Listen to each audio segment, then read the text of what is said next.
Hi all, and welcome to the Truth, Honour and Integrity Show. My name's Thomas Williams, and this is a special show, and that particular song is the title of this show, From Russia with Love. Now, there's been a lot written about history. Hasn't really made sense about Russia, and I thought I would do a show, and it involves a lot more than Russia, and it may not be completed in one show. There's a lot of material to get through, and we'll see how we go with it. We may do a part 2 tomorrow evening, or maybe next Sunday if we don't get through it. But on our paths of discovery, many aspects of the truth and revelations have shocked us to the core. That this was a lie, no, this and that was a lie as well. And you read the next chapter of discovery, and it therein contains a whole heap of more lies. One giant tapestry of deception on so many levels that permeates throughout all levels of society and its operations. Now, the truths in history, as in his story, it was always written by the victors of the spoils, they say. And another line is, make a lie big enough and repeat it often enough, and then it stalls itself as the new truth. Now, truth is a funny thing, as it is subjective to the individual at the time, but not always fixed at that time. Providing the individual remains open to all possibilities, that truth can sometimes change, as new revelations present themselves in a way that triggers the individuals to take notice of it and possibly realign with it. Truth has been distorted due to a lack of knowledge, criminally denied to us as a species, and has subsequently severely hampered our development as a species also. Like the education system tells you, repeat after me. But is it not the case you are blindly repeating something you have no idea of whether it's correct or not? The teacher tells you it is, and many just accept it. But who said the teacher is knowledgeable? No one. You just assumed they were. Same applies to the government. And this is what has led us to being where we are today, searching for answers. Gandhi said the truth is the truth, even if it's in a minority of one. Society tells you, teachers, doctors and mainstream media, that they provide the truth. So that one person can't possibly be right or true. That is what is known as programmed thinking. And the only way to avoid that is to be a critical thinker. Add in some long-term memory and an ability to overview things, and you get yourself one badass for the programmed society. And in general, you become a target for attacks from the system. They don't want people waking up. And frankly, stupid people who propagate the whole system of control up. Any true observer will see this madness for what it is. Total insanity. This show will peel back the layers and the players of the lies that delves into one particular region of the planet of which we know so little about, and what we do know is distorted beyond all reality. That country is now known as Russia. We will be delving into the missing names and the peoples during the show. Now, if I ask you to name 3 things to describe Russia, most people will say commies or communists, Putin and vodka. That's their story, not her story. And it has been brutally destroyed and hijacked perhaps more than anywhere else across the world. Well, tonight we are going to redress the balance in this show in some way, where you will learn who are the Rus, Lemuria, lost continents, wizards, how it was taken over, and the current version of communism implemented, and by whom, evolutionary advanced human beings, E.T. help and the teachers, E.T. destruction, and how modern civilization span not out of Africa, but out of the Slavic, Aryan, Rus regions. How religions have distorted the original teachings. Where did those teachings come from? Ancient wars, ancient peoples, death, destruction, and the receding of life, and the ongoing battle to restore humanity back to the levels of spiritual evolution the people of the Rus, Slavonic, Aryan were at back in those times. And ultimately a triumph of light over dark, done in a way that doesn't wipe out the dark, but gives them a chance to redeem and come back into balance. But before we get into the deeper layers of the ancient past, I would like to cover the modern version of the destruction of what was then known as the USSR, and by whom.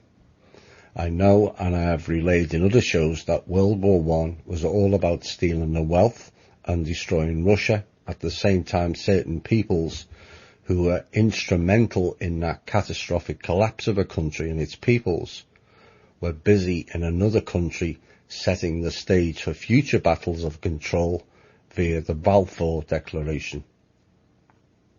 This was readying the stage for creating a new country to stage their version of death and destruction, control and resource stealing, whilst feeding the lower astral with a plethora of deaths and karmic energy. That was all done in England, meanwhile the stage being prepared in Germany for another theatre of operations, and all this took place around 1919. Not long after, the same group of people took over the world financial centre known as the Federal Reserve.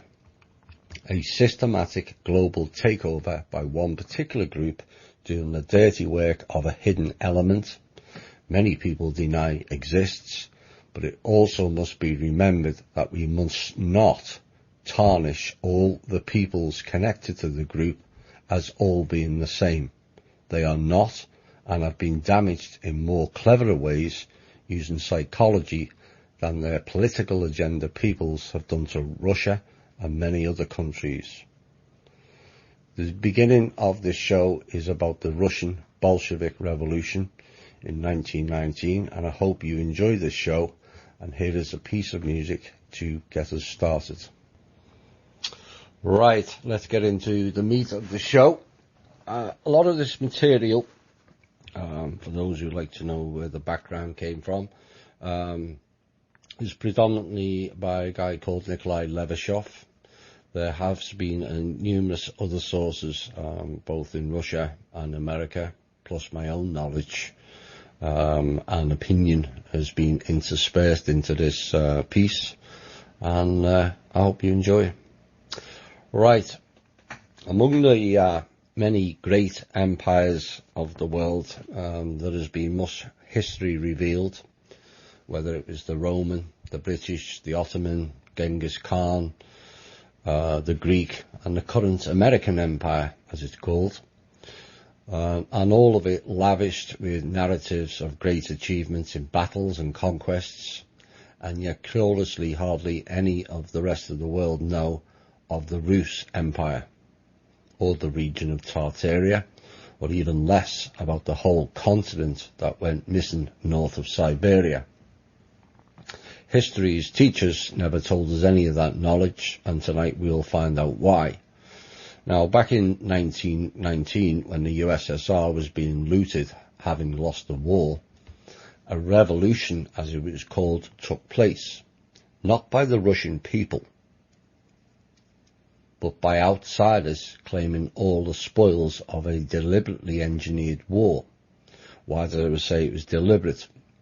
Well, the plans of which were laid out in 1888 by Albert Pike, who was a 33-degree Mason, where it stated that this was to be the first of 3 world wars the clowns in power wished to unfold on the people of Midgard. That is the real name of Earth. Earth means inhabited planet. this will become clear later in the document. Now, these were all laid out as some sort of mystical prophecies by Albert Pike, but delve deep enough into all the so-called prophets and prophecies, and a hidden dark agenda appears when you scratch the prophet's surface. Prophecies are not possible, are possible future events. Far from it. They are prophecies, and there are and were plans the clans in power wanted unveiled. You see, to them, all the world is, or soon to be was, a stage. They played the lead roles, and we were the extras in the scene, expendable ones at that. So having played out Act 1 with World War I, they now went about creating the next stage in the theatre of operations. All people or nations of the earth, independent of their real role in the world's fate, wrote their great history. There would be nothing wrong with this, except it appears that everything that concerns Russia is filled with obvious hatred on the part of those who wrote the history of the Russian people. In their opinions, the Slavs lived in earth pits until the 9th century and were so primitive that they did not even have their own state system and had to invite the Varangians, which is Swedish, to govern them. But what historians neglected to mention is the Swedes had no organised state then either, and were essentially ran by criminal gangs who looted their neighbours. Now, the Varangians were the Vikings, or the real meaning of Vikings, VI, which is 6 kings. They operated under the 6 kings flag. Now, the historians were also terribly ignorant until the 9th century, stating that 2 saints, Cyril and Methody, created the Slavonic written language on the basis of the Greek one, and thus gave the light of knowledge to the dull Slavs. Not really. Moreover, history also states that the Mongol Tartars had kept the Russian people in slavery for 300 years, and only when Peter the Great cut through a window through Europe and transformed Russia according to the European image and likeness did Russia become the great empire. So that is the kind of history of Russia as they have portrayed it. It appears that the modern history of the Russian people was actively created at the time of the Romanovs dynasty, which came to power in 1613, and the Bolsheviks took the baton from them after the revolution of 1917, or so we're told. The Romanovs' history of Russia was created in the 18th century by the great Russian historiographers, people who were not from Russia, didn't even speak Russian, and yet they wrote Russian history. And some of these people were Siegfried Beyer, aka Mayer, aka Rothschild, Gerhard Friedrich Müller, August Ludwig von Schlosser, all of whom were German. Not, like I said, none of them had learnt Russian, but nevertheless they wrote the whole history of the Russian state. A pretty interesting picture is observed by anyone who feels like it, be they German or Jewish, can write the history of the Russian people, but it appears that the Russians, who were made out to be so primitive that they were unable to write their own history. Now, there was many of the Russian historians were dismissed completely, and a couple in particular, Gumilev, spent his best years in a concentration camp, and Fomenko and other historians were disregarded because they were declared not certified specialists. So these Germans and later the Jewish peoples essentially did an overwrite of Russian history and completely neglected the Vedics of the motherland. Their knowledge and light mastery all conveniently reconstructed in their image and continued what started over 1,000 years ago, known as the Night of Svarog. Now, according to the Vedic texts, the Nights of Svarog are areas of space in which our planet periodically enters with the rotation of our galaxy, and which creates a negative evolutional warp. This launched 1,000 years of dark, which ended in 1996. Now, if the term Vedic text seems familiar to you, and you are thinking it's all to do with India, this show will show exactly where those texts originated from, and it was not from India. Now, Rurik the Varangian, the Viking, was invited to reign according to the then existing Slavonic tradition, which was to choose a ruler, the most deserving Slavonic prince at the Vesh, which means a popular assembly. This kind of invitation usually was temporary and only in the matter of special services for the good of the people. A leader for the people, oh my. The rule of a prince could be lifelong, but it was never inherited. And I would like to draw your attention to the fact that in Rus there were two branches of power, a civil authority, people, and a military one, which was initially were equivalent to each other. That is, one authority did not submit to the other. These branches of power served as a counterbalance to each other, preventing one from dominating over the other.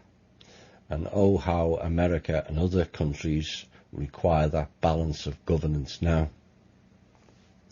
But Rurik created the Russian state with Russian laws from the Vikings' law system, which in principle can be reduced to one law, the law of the sword, or simply the law of force. So according to history rewritten, the Slavs were a backward race that needed ruling, and yet they had a whole empire known as the Slavonic Aryan Empire, with a sophisticated state system, long and deep books of knowledge, operating in a higher frequency and evolutionary spiritual development, way beyond any other species before or since, for thousands and perhaps millennia, whose whole empire encompassed most of Europe as its provinces. So let's shed light on the real history of the great Russian people. It is often stated that chauvinism is alien to the Russian people, and not a single minority resident on the territory of the Russian state was destroyed, even when they came as enemies. They all kept their language, culture and traditions. In addition, many minorities were kept safe only because Russian blood was shed. The Georgians, Armenians, Tajiks, Kyrgyz, Kazakhstans and Kalmucks, and many others were saved from being wiped out by their enemies, something the Chechens have forgotten the most. They appealed for help against Russian chauvinism, as they called it, to the world community and primarily to the United States of America, for some reason forgetting or simply not knowing that in this very country, Russia, which defends human rights all over the world, but human rights for some reason were repeatedly violated. Now, when the migrants of Western Europe arrived in North America, there were about 20 million American Indians, almost the same number of people that lived in the whole of Western Europe, who formed more than 2,200 tribes and nations of the pre-Columbus America. Today, only 500 tribes with a population totaling about 800,000 people that live on reservations, in which are the worst and least productive parts of their motherland. So 1,700 tribes of Native Americans disappeared from the face of their own land but their number could now have been equal to the European population. The same happened as a reference to the Japanese people. People of Japanese origin were thrown into concentration camps in 1941 just because they had Japanese roots. And the Americans never shed a drop of their blood rescuing others. It is true that they politely offered the Kingdom of Hawaiian Islands their protection from the Japanese, which was provoked by Roosevelt, but for some reason their defending and care went so far that since Hawaii has become the 50th state, perhaps persons interested could ask the native Hawaiians what they think about this kind of defence and care. But for some reason no one sees all this, while Russia is blamed for all deadly sins. And this was done instead of gratitude that Russia saved dozens of small and not so small from total extermination, both physical and spiritual. Certainly, as in the history of any other country, Russia has had its black days. There were enough degenerates and dregs amongst the Russian people who held nothing sacred. They became social outcasts at their own wish and treated their motherland like the enemy. Luckily, there were not so many of them. But the most powerful blow to the Russian people, who were formerly the Hyperboreans, Aryans' direct descendants, was inflicted at the dawn of the day of Svarog, when in 1917 black Freemasons, as in dark Freemasons, not necessarily black the colour, who for the sake of public opinion called themselves Bolsheviks, took power in the Russian Empire. There were almost no ethnic Russians in this black power, which pounced upon the people of Russia, on their culture, history, with all its force. In the concentration camps created by Lenin's lifetime, millions of Russians were housed the cream of the nation, the Russian nobility, the Russian intellectuals, the whole of the corps of Russian officers, all Russian industrialists, all Russian merchants were all killed. All of them. All these classes were destroyed, sparing no one. Not only men, but women and children and old were mercilessly killed outside of any court and trial, because no court would be able to bring any legal foundation to justify the destruction of entire classes of society according to the principle of belonging to a class. And yes, all this took place with the implicit agreement of the rest of the world, often with its active assistance, and no one yelled about the genocide of the Russians, about the destruction of the flower of the Russian nation. Most people bred into the Soviet Union education system can object, but these were the representatives of exploited classes.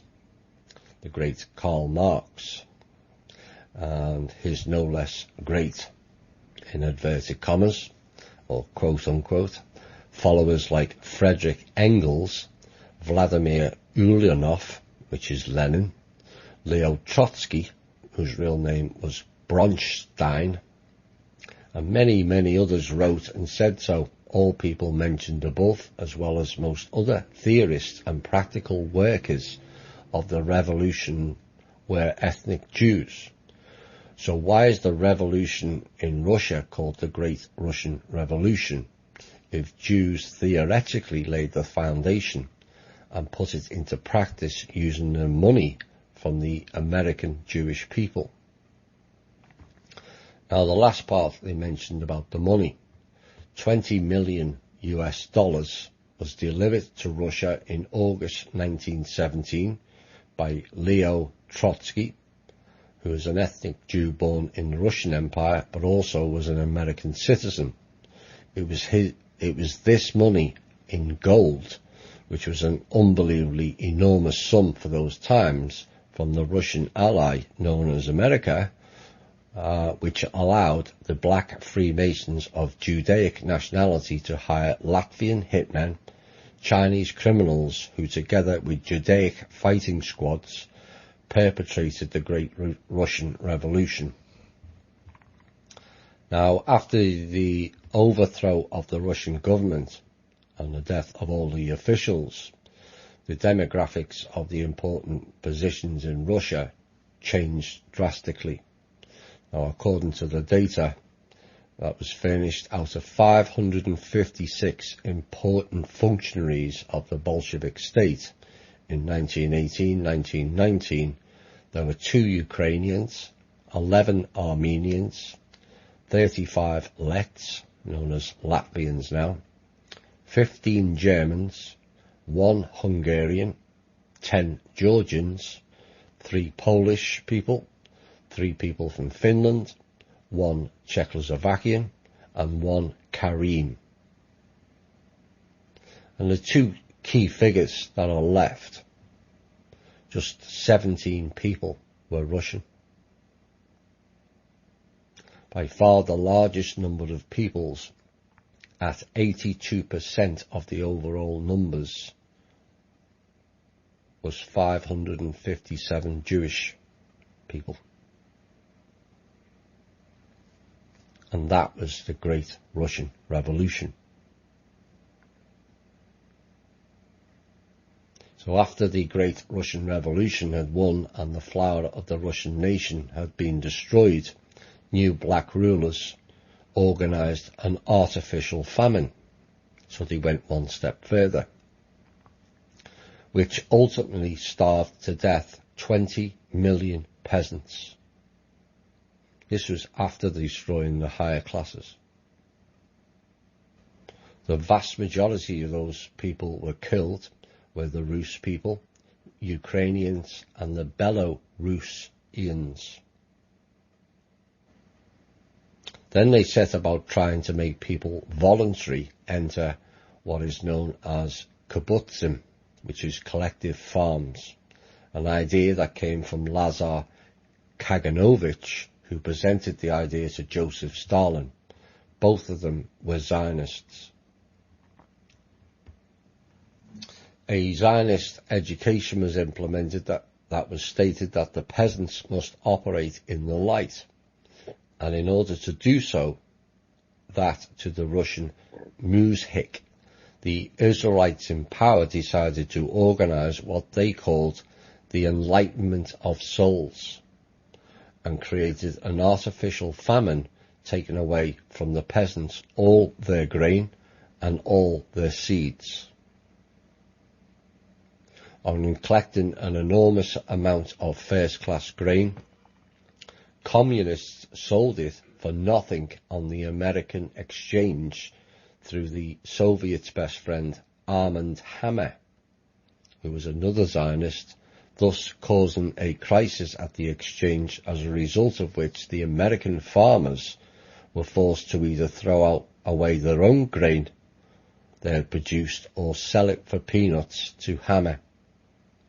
He then sent barges filled with this grain for the starving in the USSR in exchange for priceless religious artifacts.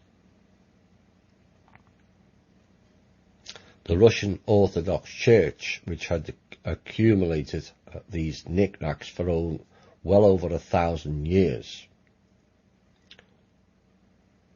had all their artifacts looted in exchange. Those artifacts tell a lot of our history.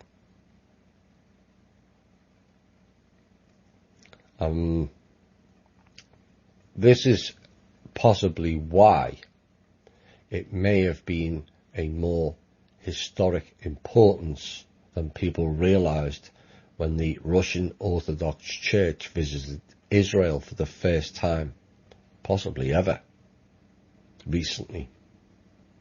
Perhaps they were getting some of the artifacts back. So how did the new rulers' lives go? Well, they lived a lot better than the Russian people did. In essence, these were migrants, not natives. But they, as a member of the kibbutz on the territory of Eretz Yisrael, they received from the state a cottage for the time he lives in a kibbutz, and also received a salary. In return, he had to work off that salary only a few hours a day, and the rest of the time he could spend learning Hebrew free of charge or study. A migrant was free to do all this only if he wishes to do so, but never under compulsion. So while the Israelite Bolsheviks drove the Russian peasants into collective farms by force, taking away everything they had gained by their labour, but the forcing of the Russian peasants into collective farms ultimately failed. So the Zionists came up with a new plan.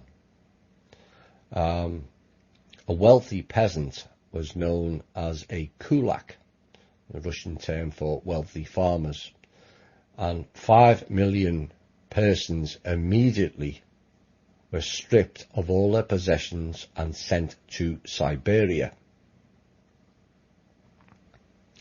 with only the clothes they wore when being thrown out of their homes. Now, history will tell you their history, not the real one. These were voluntary migrants, but they weren't sent to places with cottages, ready-made cottages in well-equipped settlements, but they were told to live al fresco in the open country, more precisely in the Virgin Taiga, which is essentially unincorporated land, no buildings, no agriculture, nothing. The people, 5 million of them, were dropped off in the middle of nowhere and given one axe, one saw and one shovel for the whole group. And basically they were back to hunter-gatherers and rebuilding. But sadly few could survive the harsh winter conditions. After all, this was Siberia. Now, history told us that the party of the Bolsheviks served the proletariat, aka the revolutionary class, but neglected to specify that the party of Social Democrats, hello, Hillary, the Bolsheviks faction came from the Bund, B-U-N-D, which was a Judaic nationalistic party, in other words, a Zionist party. There are almost no workers or peasants amongst the Israelites. It's hardly revolutionary when it only appears to serve one class of people that were not native to that region. That means the so-called revolution was really an invasion of Russia. The fact that all highly qualified workers were the first people the Bolsheviks destroyed, this class whose interest the Bolshevik Leninists defended so zealously by the means of the dictatorship of the proletariat, was simply wiped out by them. But the fact of the matter is that before the revolution, the skilled workers did not need anyone defending their interests. They got a good salary, which was at times greater than their colleagues in the so-called more developed Western countries. There were kindergartens and day nurseries in their enterprises. They could afford to spend their holidays in Italy and Greece, which obviously did not coincide with the image of the oppressed class, which had nothing to lose except for its own chains. In order that there would be no one who could appeal against this kind of defence, they were simply destroyed out of sight, and then it's much easier to defend the interests of an already non-existent class. This can be confirmed by the fact that at the moment of the revolution, there were 25,000 members of the Bolshevik Party, almost all of whom were professional revolutionaries. and the majority of them lived in immigration, being in need of nothing, which required in those times considerable sums of money to keep them going. Now, a professional revolutionary is only engaged in the revolutionary activity and nothing else. So in other words, and to bring it up to modern day terms, these revolutionaries were mercenaries, like the Blackwater Group. So if there had been workers in this party, there would have only been former ones. All party members were professional revolutionaries whose work consisted in the undermining of the existent political system and required enormous financial means to do so. Therefore, bank robberies and other similar methods used by the criminal soldiers of the party, and by the way, Joseph Stalin was one of them, could only introduce a tiny share. The main means for the Russian Revolution came far away from America, and oddly enough, the American multimillionaires who played the role of Santa Claus for the Bolsheviks again, these American multimillionaires, for some reason, were all Jewish. It turned out to be quite strange, the Great Russian Revolution, didn't it? Prepared by Jews, performed by Jews, financed by Jews, and the country was headed by Jews after it. But nevertheless, in all the history books, it's still called the Great Russian Revolution. A revolution that destroyed mainly only Russians and the Slavs. Stalin subject to repression dozens of millions of persons, the majority of whom again were Russians, Ukraine and Belarusians. Certainly all other people who lived in Russia also suffered from all of this, but the overwhelming majority of the victims of the regime were the Slavs, Russian people, as well as most of the victims of the Second World War. Now, we've already spoken about 30 million being destroyed in the First World War and the aftermath. In fact, it's near 40 million. But during the Second World War, out of the 50 million people who died, 30 million of them, 60%, were people of the Soviet Union. In comparison, the Germans lost around 9 million people. Doesn't make much sense, that, does it? However, even when the war was finished, the process of the destruction of the Slavs did not stop. It only took other forms. In fact, the whole 20th century, the last century of the 1,000-year night of the Svarog, and the night of the Svarog began in 6496 according to the Slavonic Aryan chronology, which is roughly 988 AD, and finished in 7504 of their chronology, which is 1996 in our calendars. Was essentially the century of the genocide of the Russian people, which lost, according to different calculations, from between 70 to 90 million people of its sons and daughters, and this was only the direct loss. So when the world accuses Russians of the distribution of the communist pest, I sense there must be a great bitterness in Russia because of this kind of injustice. They weren't communist to begin with.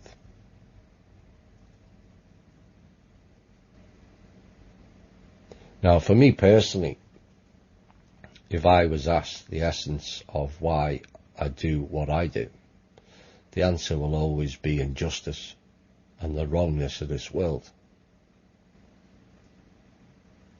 Now, the final portion of this section of the show is from Nikolai, when it asks, who yells about it most of all? And it's exactly those who are the real culprits in all these crimes, the people known as the Israelites, not all of them, I'm going to make that quite clear throughout this show, who hypocritically making themselves out to be the victims of this system. In essence, they are. History yet again rewritten by the hands of the victors, and it's way past time humanity received the real truth and make up their own minds as what is real and what is not.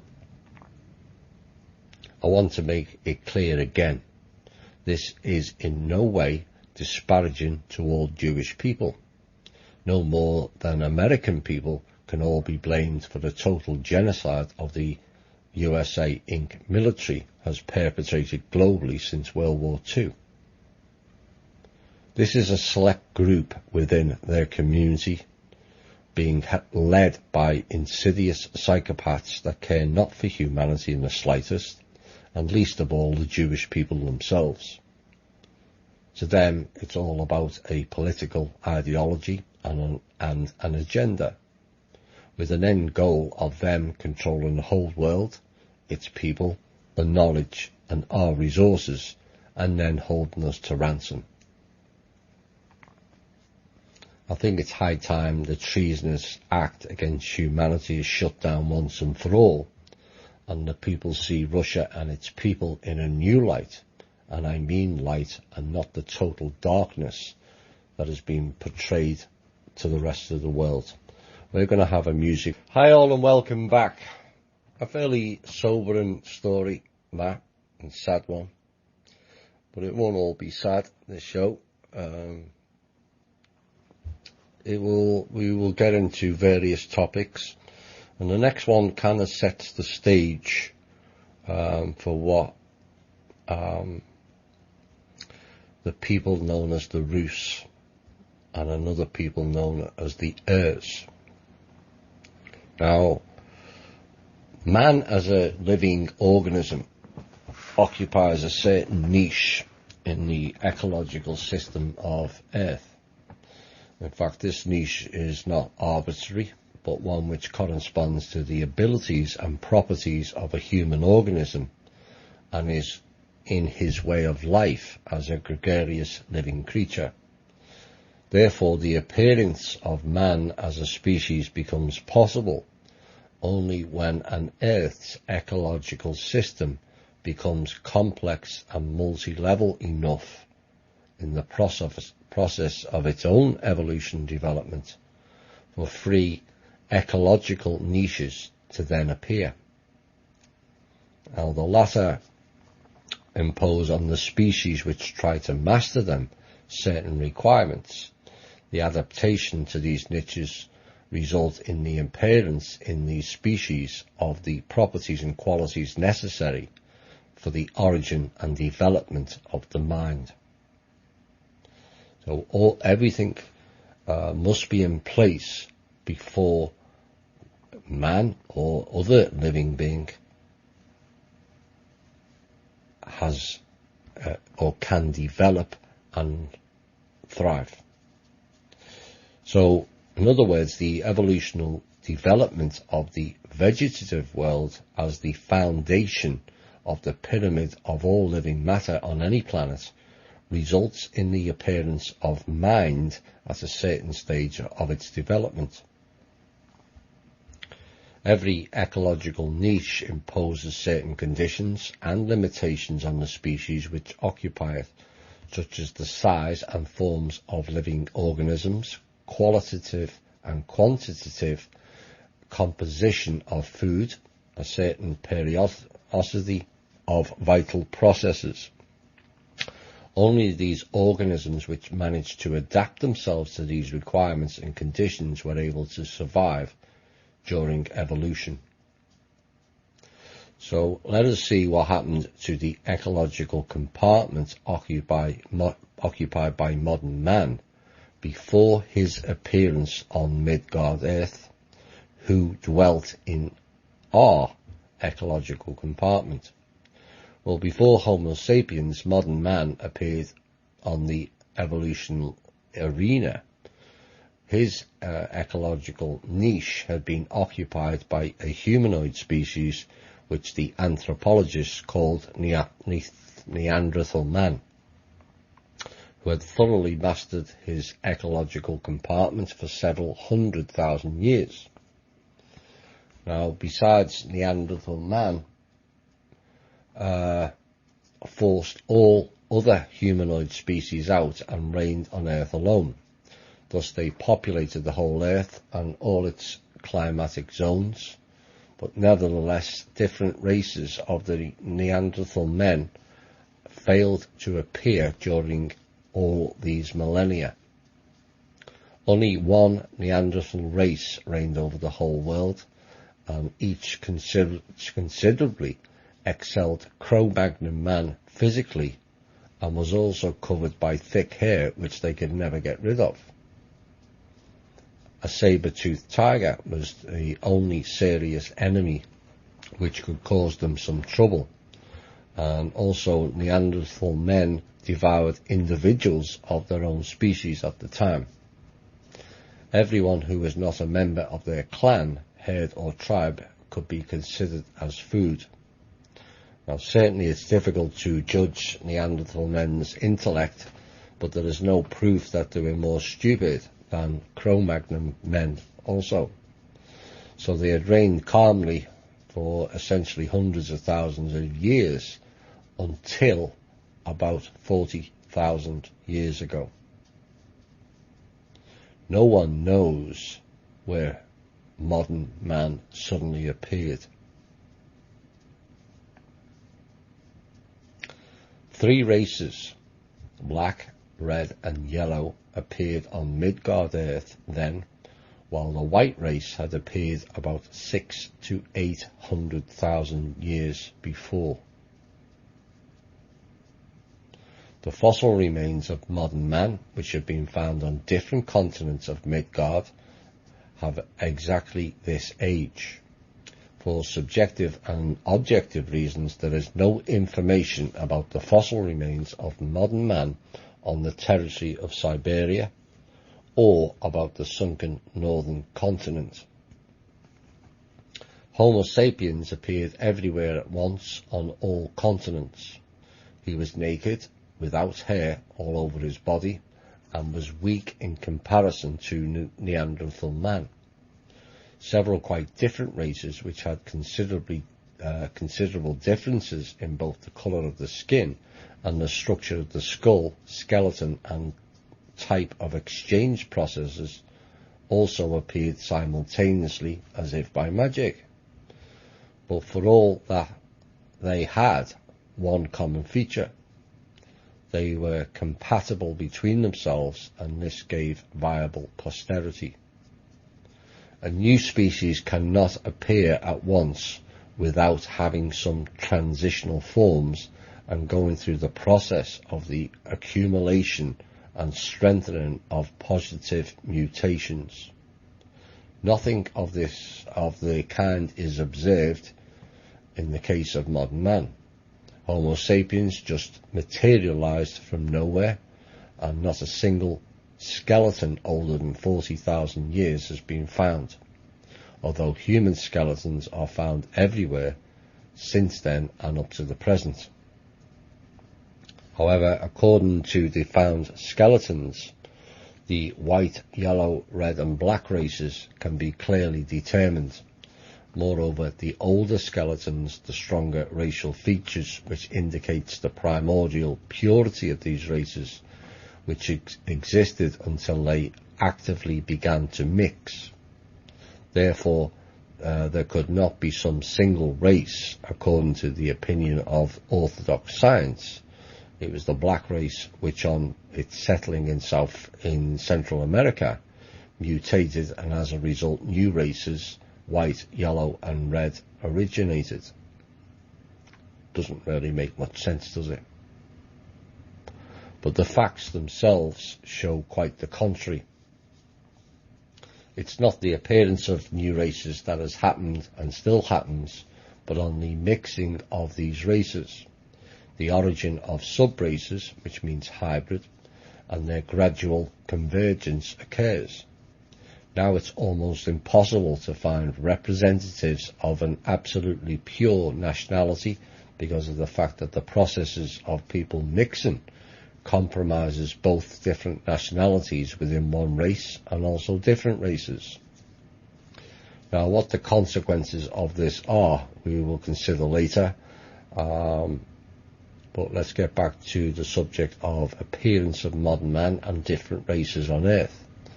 Now, according to this information, at least 4 transitional humanoid species have existed, and accordingly 4 species which had the necessary positive mutations. Neanderthal men, who by the way were the only humanoid species which had preceded modern man, were not and could not have been modern man's progenitors. This is not a supposition but a bare fact. The DNA research of Neanderthal man found frozen in the Alpine glacier gave a sensational result. Homo sapiens and Neanderthal men are as genetically incompatible as a horse and a zebra.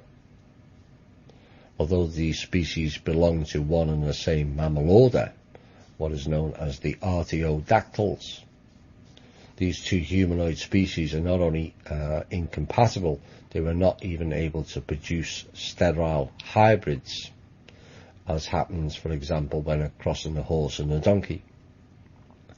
Only skeleton which combined characteristics of both species, Cro-Magnon man and Neanderthal man, was found in the South American mountains. But its proprietor did not live till puberty, i.e. it died while it was still a child, which indicates the complete incompatibility of these species, and this kind of makes it a fact. Moreover, Neanderthal man had happily lived for hundreds of thousands of years and then rapidly died only when modern man appeared. It took them only 1,000 years of coexistence with a more progressive species to die out in an organized manner in order to vacate the place for Cro-Magnon man. All humanoid primates have thick hair which covers almost all of their whole body. Such species like gorilla, orangutan and chimpanzees are considered the closest species to modern man, are almost all fully covered with hair. Even though they've dwelt in the climatic conditions of the tropical and equatorial zones for millions of years, you think they would be better without the hair.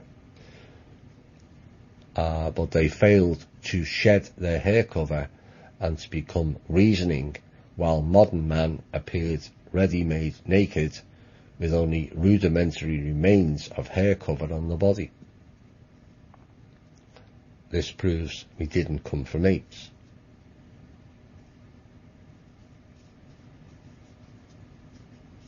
So the retaining of the hair and not having hair is kind of rudimentary but unnecessary. It came to naught in the course of time. The question arises, where did it take place? Obviously not on Earth, or this one anyway. So the question arises, where did they come from, if not originating from here? All scientific evidence garnered has ever found or been able to show who or what is the missing link in the human evolution. In the next phase we will delve into the real origins of modern man. Now, the great continent we've never heard about was called Darya, D-A''Arya.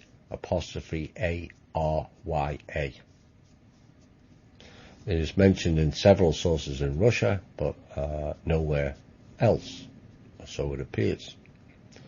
Now, slowly it began to sink on the seabed in the area of the modern North Pole 110,000 years ago.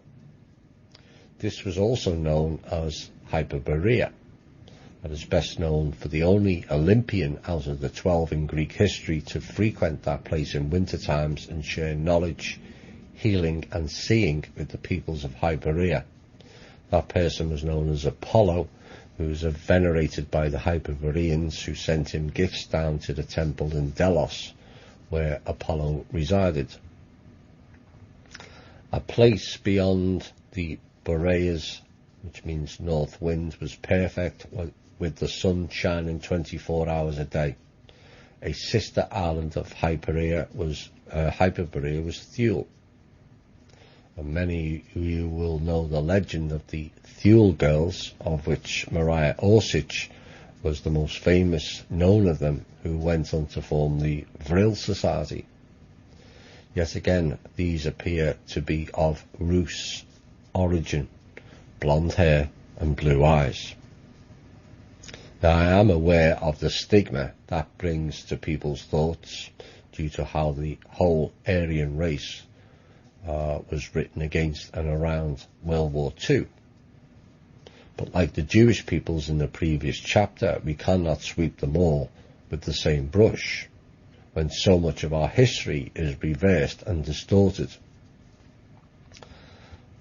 Maria, it's stated, was born in Croatia and was very advanced spiritually and other ways. And they were helping Germany initially during World War II, until they realised there were others behind the front man, Hitler, who had very wrong purposes for their knowledge. And Maria completely disappeared in 1945 and was never seen again. And I am speculating, as I am aware, one of the Vril girls is being held hostage by the militaries, and it's quite possible she is that person. People will argue she's too old. Some people of higher spiritual abilities are a lot older than we think. You'll find out that later. Not everyone lives 70 to 100. Some live a long, long time. Well, people will say she's dead now, but what if she was from the line of the original Thule and Hyperboreans, where it was stated that the Hyperboreans lived to the age of 1000. Oops. And enjoyed lives of complete happiness. So what happened to the continent, the Arya? Well, here is the Vedic text describing what took place 110,000 years ago with the most advanced species that ever resided here, spiritually wise. And it states, you lived a tranquil life on Midgard since olden times, since the world became a safe and settled place. Remember Dazdbog deeds, as they are written in the Vedas. Dazdbog is another name for Tark, who was an Aquilia god patron. God is a different meaning, I'll explain that later. He gave the 9 Vedic books to the Rus people. And the term gods back then is not the same as it is now. By gods, it meant they were understood to be highly evolved people. Now, people can become highly evolved in one lifetime.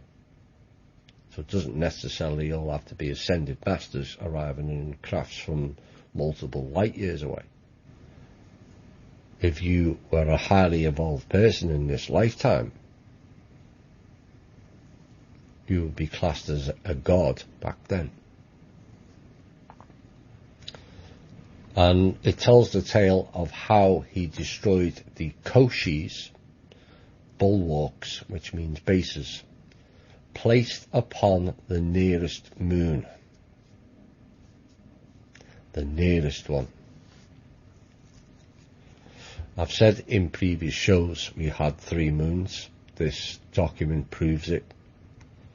And how Tark would not permit the insidious Koshis to destroy Midgard as they had destroyed Dea, D-E-A.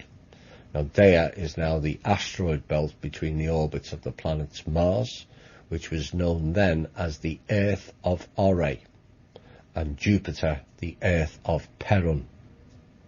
Now Perun will be a familiar name in these texts because he's the person that kept coming down and talking to the people.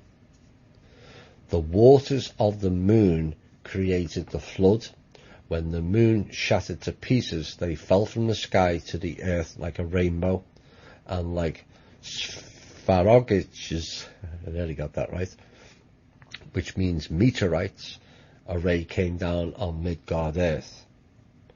The ancient threads, which reached far, distant palaces, were destroyed. Now, palaces in those times meant constellations, ancient threads that went to other constellations, gates, in other words. You'll hear more about them shortly. And the links between the worlds were broken. The faraway calls were not heard anymore. Many Vitmaras were lost in the heavens. Vitmana, a celestial chariot. Then people moved large distances of planetary scale by means of Vitmanas with an N, and between planets by the means of Vitmaras with an R. Each Vitmara could carry up to 144 Vitmanas.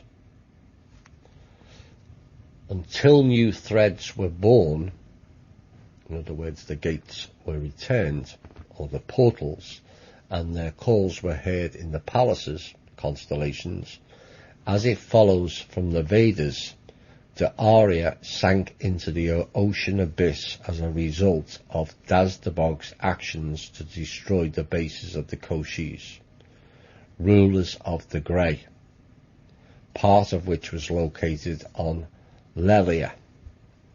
Now, Lelia is the nearest, or was the nearest moon to Midgard, which is one of the 3 moons which our planet had back then, 110,000 years ago, called Fata, Lelia, and Messiats. Some Slavs still call the remaining moon of our planet Messiats. Now, Lelia, which was the nearest moon, took only 7 days to orbit the Earth. That means it was only a quarter of the distance to the current moon. Fata's orbital period, and ancient Greeks called this planet Phaeton, was 13 days, so pretty much half the orbit of the current moon.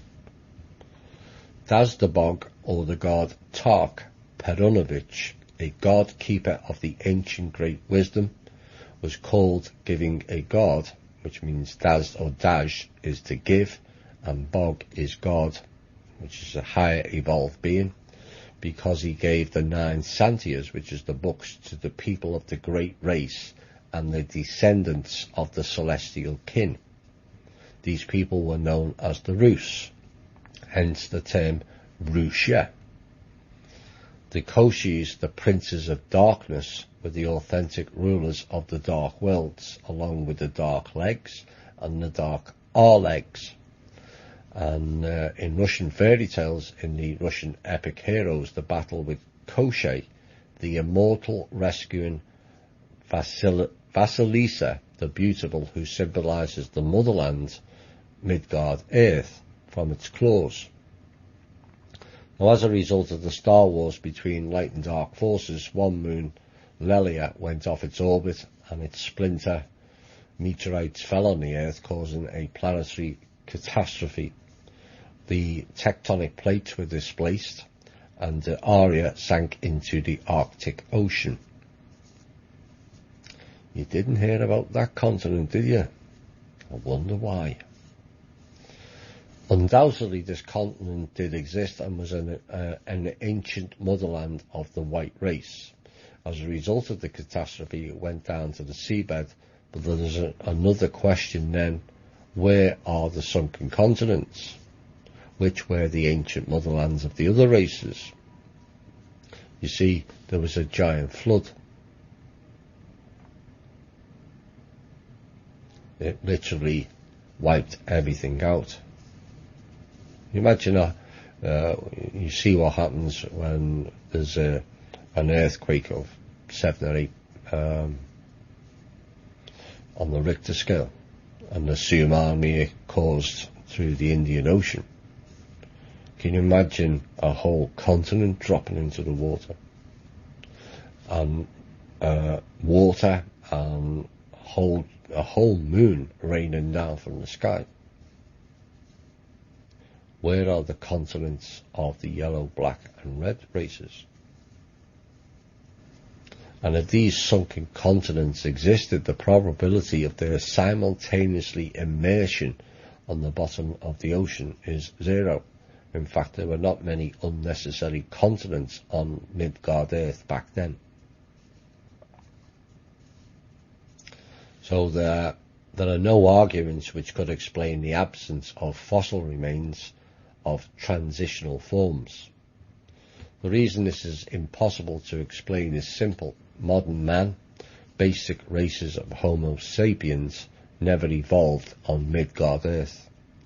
The Slavonic Aryan Vedas tells that after the Arya had disappeared under the water, many people died then before they had time to go up in Vitmana's craft, or to go through the stargates, as they had broken them off, and to hide themselves in the Palace of the Bear, which means the constellation of Ursa Minor and Ursa Major. The threads of the constellations are broken again. That is why the celestial needles lost their colour. In order for the needles to shine again with colours, you should replace the crystals of Erkama by the crystals of Tara, and you will recover the threads through Zimun. This is according to the scripts. So it's explaining how it can all be fixed back up again. The threads of palaces were broken again, therefore the celestial needles lost their colour. Well, this phrase clearly tells you about the devices of the interplanetary or interstellar connection, which our ancestors named celestial needles. We would probably call them portals today, stargates. To fix it, you had to replace the crystals of Erkama with the crystals of Tara in order to re-establish the broken connection. But the crystals of Erkama were not located in the ocean depths. They would have stood out where the Arya went down, but on dry land, and most likely in the territory of modern Siberia, where according to the Vedas, our ancestors moved. Second, the crystals of Erkama did not work, either because of the death of the subscriber or as a result of receiving devices' destruction of the local celestial needles. Now, what this tells you, for those of you who listen to the show regularly, I've told you about certain bunkers around the world that contain gold and other things, and only people of the highest vibration and evolutionary development, which is in accordance with your harmonic frequency you go off, will be able to handle or go into those vaults, will be able to look inside or connect with or operate with any of the arcs, whether it's the covenant, Ark of the Covenant or the Ark of Gabriel. There's 7 in total. The same thing applies with these crystals. They wouldn't work because of the death of the subscriber. Now, third, it is offered to restore the connection through Zimun, and the constellation which coincides almost fully with the modern constellation of Ursa Minor, and to use for this purpose the crystals of Tara. Now, of course, Tara is a famous name in Ireland. She was also the wife of Tark, who is the son of Perun, who was the ruler of the inhabited world, back then anyway, of Jupiter. Well, this means that each crystal provided the connection with different star systems and had its proper name and different internal structure.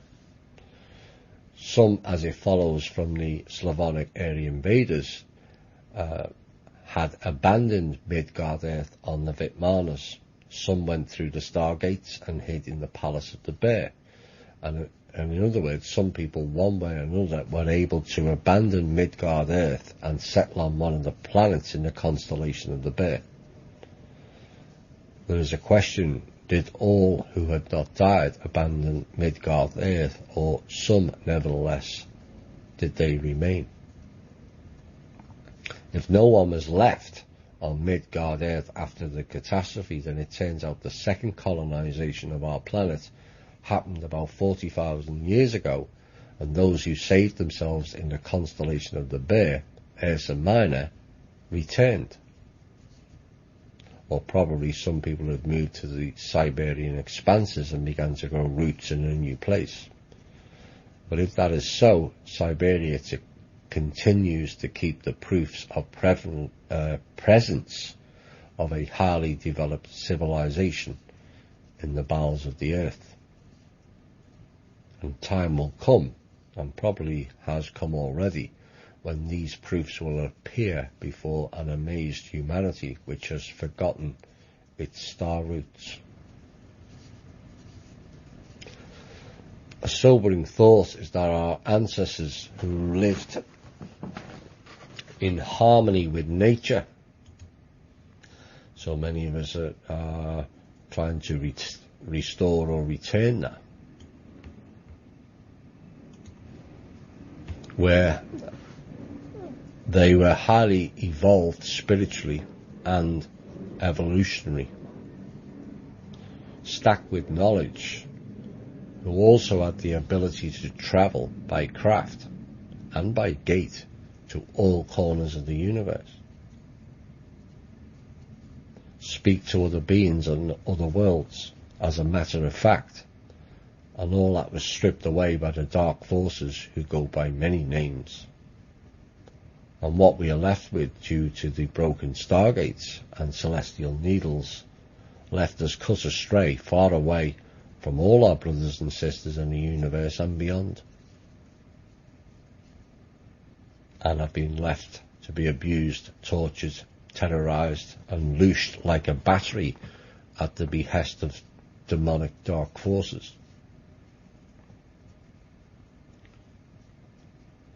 But the worst aspect of it is we are reduced to not knowing who or what we are, where we came from,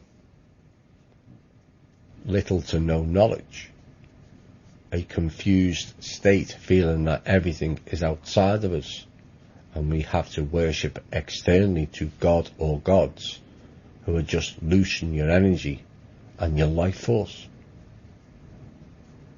Like children of the universe, and only now are we reawakening from this amnesic hell and taking the first steps towards restoring ourselves and Midgard. Hi all, and welcome back. Right, having gone through modern man, how it arrived, and catastrophic wars and the history of Russia, well, now we're going to touch on some religious items. And it's often a testy subject for many people.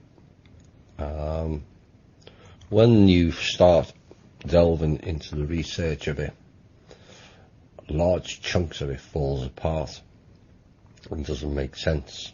And because we've not had a real chronological history of many things, it gets rewritten in their image, not in ours. Now, in the previous piece I mentioned about worshipping God or gods as Lucian, our energy, and how and why I come to that conclusion, how that was achieved by programming the populace with an external belief system known as religion.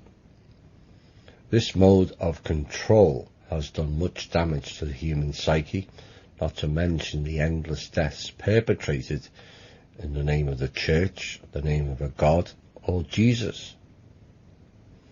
But since whence does Jesus, as he is more commonly known as, I may add more on that later, advocate violence in his name? Why would a loving, nice God of wisdom declare fighting in his name, death and destruction, be advocated as something of virtue? So we have to take on board what the Vedas knew and report about religion. Modern science has nothing intelligible to say on this occasion, therefore we have nothing left but to fix our eyes on legends, myths and religions. But the basis of the majority of contemporary world religions is Judaism. All branches of Christianity came out of it, because the Old Testament is the Talmud adapted for non-Jews, which in turn is an interpretation of the Torah, or more precisely of the Pentateuch. I hope I said that right. Islam, in its turn, is an interpretation of Christianity and was actually one of its sects until 1180, when Constantinople church hierarchs proclaimed it an anathema, denunciation involving excommunication, to the god of Mahomet, which is said to be the god forged by hammer, which did not give birth, is not born, and which no one is like. Now, on the subsequent ecumenical council, the excommunication was accepted. In other words, Islam is a Protestantism of the Eastern Christian sect. Same thing, different branch. Before the Aryan tribes first arrived in ancient India, 4,821 years ago, in 2692 BC roughly, it was called Dravidia. That was the original name back then. And it had been inhabited by what was they called back then the Negroid tribes, the black tribes. The Dravidian and the Naga people, Naga known as the serpent. The Aryan tribes brought them the Vedic knowledge, banishing from Dravidia, now India, black magicians.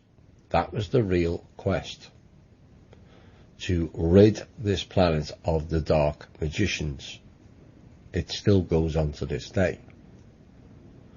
Now, the black magicians who had practiced the cult of goddess Kali, the Black Mother, to which they offered human sacrifices. That's where the term Kali Ma, Black Mother. It is fully possible that the phrase, they were both naked, Nagas, the man and his wife, and were not ashamed, could mean that they were both people of the black race and worshipped the goddess Kali, the Black Mother, and were not ashamed of this. The Israelites, using the ancient Vedic sources for writing their sacred books, could not miscomprehend the sense of the word, or did not want to focus their attention thereon. The point is that the Israelites belonged to what was called a grey subrace, which originated as a result of the mixture of the two races, the white and black ones. And by sub, I mean hybrid, not inferior. The Aryans conquered Dravidia for the first time about 5,000 years ago, but the active interracial mixing between the white and black races and the origin of the new subrace hybrid, the grey one to which the Israelites belong, had begun long before. Now, there was people that were known to the Aryans as derelicts, people who were either rejected by the white race or voluntarily abandoned their motherland because Aryan law prevented them from, according to them, realizing their ambitions had come to ancient India long before the first Aryan campaign took place. But what was more likely is that waves of derelicts rolled over Dravidia for several millennia, one after the other. By the time the Aryans first conquered Dravidia, and by conquered I mean ended the black mother worship and the sacrifice, not war, the grey subrace had already been formed. It is of interest that the Old Testament, being in fact a mythological description of the history from the Torah of the Judaic people, places the paradise in Eden in the east. This is where it gets interesting, for some anyway. There were 4 gardens of Eden, not one. The main one being in what is now known as India. From the Old Testament, it says, "And the river went out of Eden to water the garden, and from thence it was parted and became into 4 heads. The first name of the first is Pison, which encompassed the whole land of Havilah, where there is gold, and the gold of that land is good. There is bdellium, which was an aromatic gum, and the onyx stone. The name of the second river is Gihon, the same that encompassed the whole land of Ethiopia. The name of the third river is Hiddekel, that which goeth towards the east of Assyria. And the fourth river is the Euphrates, and the Lord God took the man and put him into the Garden of Eden to dress it and to keep it, all good stuff. But then he says, don't eat the fruit of knowledge, for that is a sin, and you will be cast out." Really? Well, when you find out who the Lord is, and it's not God, but Anu, the reptile king of the Draco, then perhaps it becomes more clear of who this being is, and his and their intentions. Look at it logically. It says in the book, he made man in his likeness and image. But he didn't want him to have knowledge.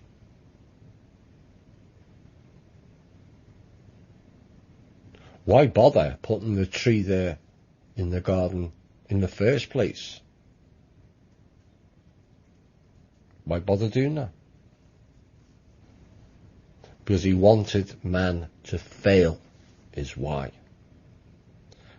An obedient, no knowledge slave for those who don't know. The name for the God of knowledge is known as sin.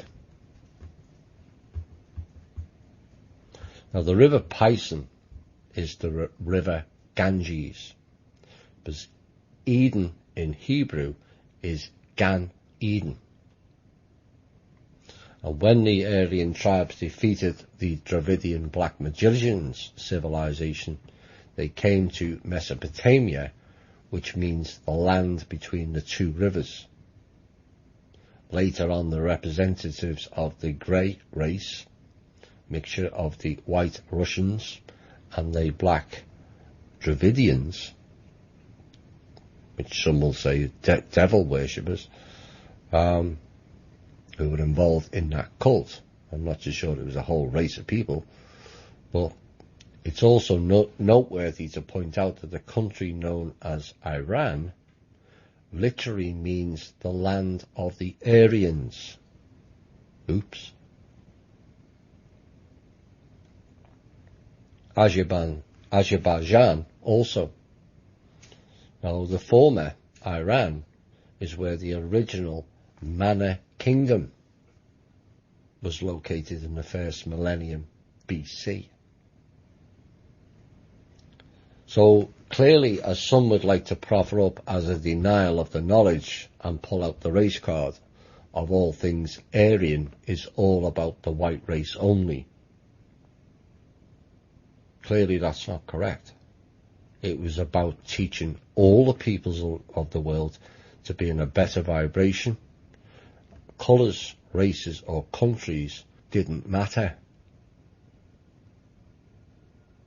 Why would Iran be called the land of the Aryans if it was about white only?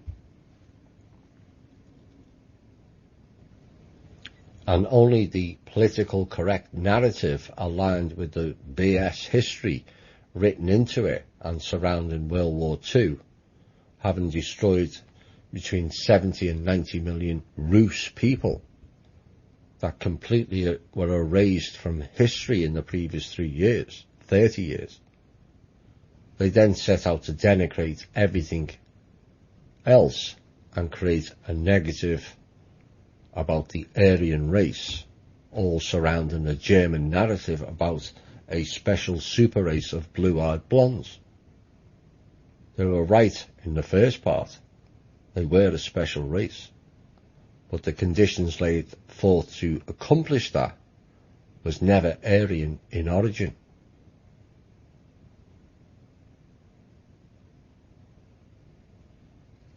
The irony is all of this is neither Hitler nor any of his leading SS were blue-eyed blondes. So according to their alleged narrative, they would have been wiped out also. Does that make sense? Given Hitler's mother was Jewish and also possibly a Rothschild, it makes less sense, and yet in some ways makes more sense of what is really going on and being portrayed to the public. The Dravidian black magicians were not fully destroyed. Some were able to hide in their ancient motherland, the African continent, most likely in the second Eden in Ethiopia, which was called the land of Kush, K-U-S-H, and the greater part of the Dravidian and Naga people remained in India. Some returned to the northeast of Africa, and some settled in Mesopotamia in the Middle East. However, most likely the majority of descendants of derelicts who had formed this new, what is called the grey subrace, abandoned their new motherland fearing the punishment because their ancestors had violated the Rita laws, R-I-T-A, which means divine law or divine truth.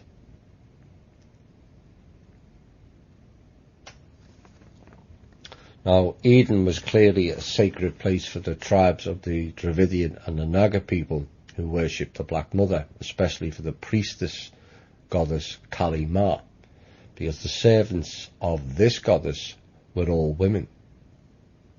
Based on his research on the Bible, Alexander Philippov left in search of the biblical paradise and found it in India. And he saw a picturesque valley with striking plants, animals and birds. It indeed had a border in the form of a horseshoe-shaped chine, and the word paradise means in Persian a stone swell which surrounds a garden. The river Son, which flowed from the valley, also had an obvious border in the form of an even line of rapids beyond which even the colour of water was different. Everything emphasised that this landscape was not of this world. There were stone gates in the east side of the valley, at the confluence of the rivers. Near the gates there was an enormous statue with a sword. It is impossible to not remember cherubim and a flaming sword put to guard the gates of paradise.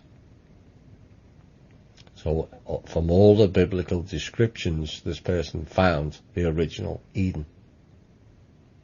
Not far away from where the statue with the sword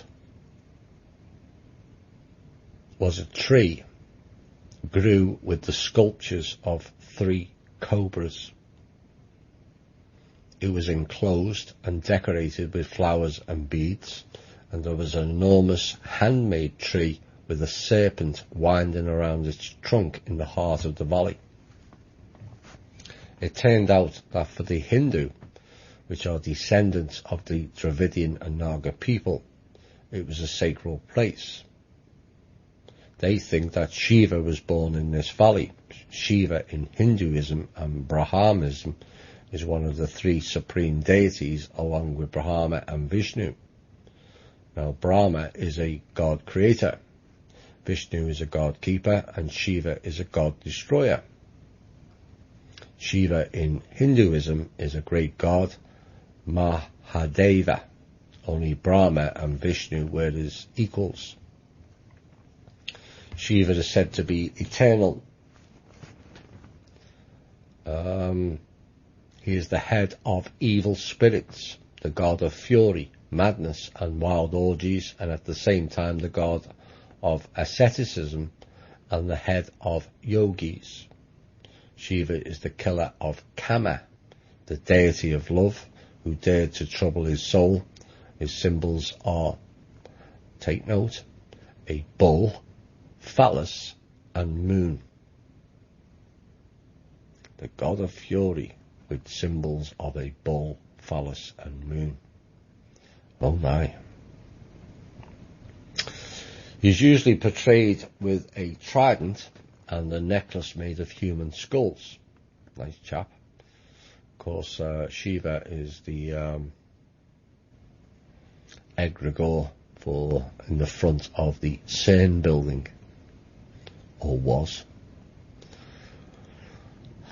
Shiva's cult requires human sacrifice again. Shiva's wife, Kali, the horrific Kali Ma, is an exact likeness of her husband. It should be noted that Shiva's cult originated in the time of patriarchy, which forced out goddesses, in particular the goddess Kali Ma, into the background, occupying her niche and keeping her specific feature, the human sacrifice. The human sacrifices to Shiva have never stopped and continue to this day. There was a recent incident involving someone from the church.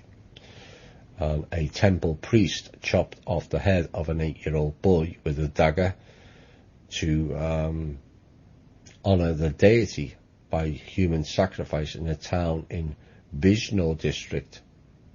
The incident came to light when the boy, hailing from Kalagar, was reported missing after he had gone to Shiva's temple to play with his friends.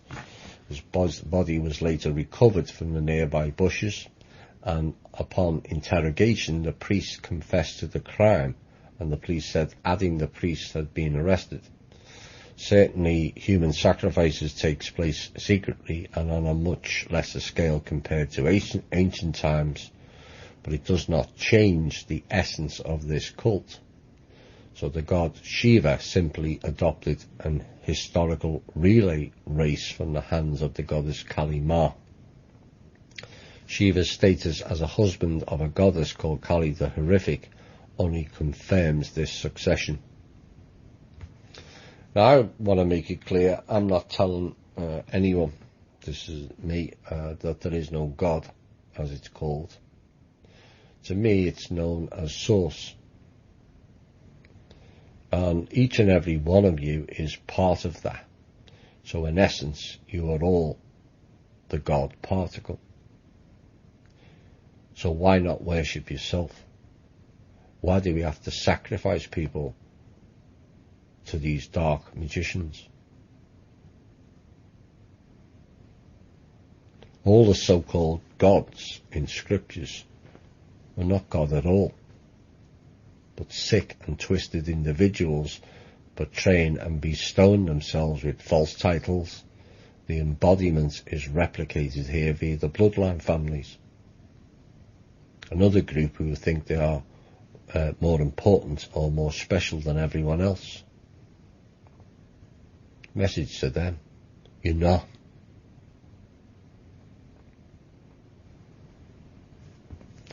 Now, this next topic has kind of bugged me for a number of years.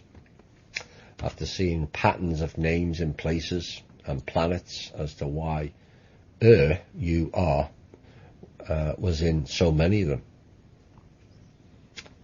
Now I've finally got a handle on it and why, and lots of things suddenly all start fall into place, as things do. So who or what are the heirs? Well, they are a highly developed people who came from other planets and lived among the people of the white race in Hyperborea, the Arya, and also Lemuria regions. They came to Dravidia, India, with the Slavonic Aryan Rus tribes.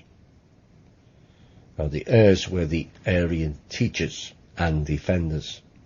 They possessed extensive knowledge and tremendous abilities which seemed supernatural for the people of other races, in this case for the people of the black race, to which the Dravidian and the Naga people belonged to.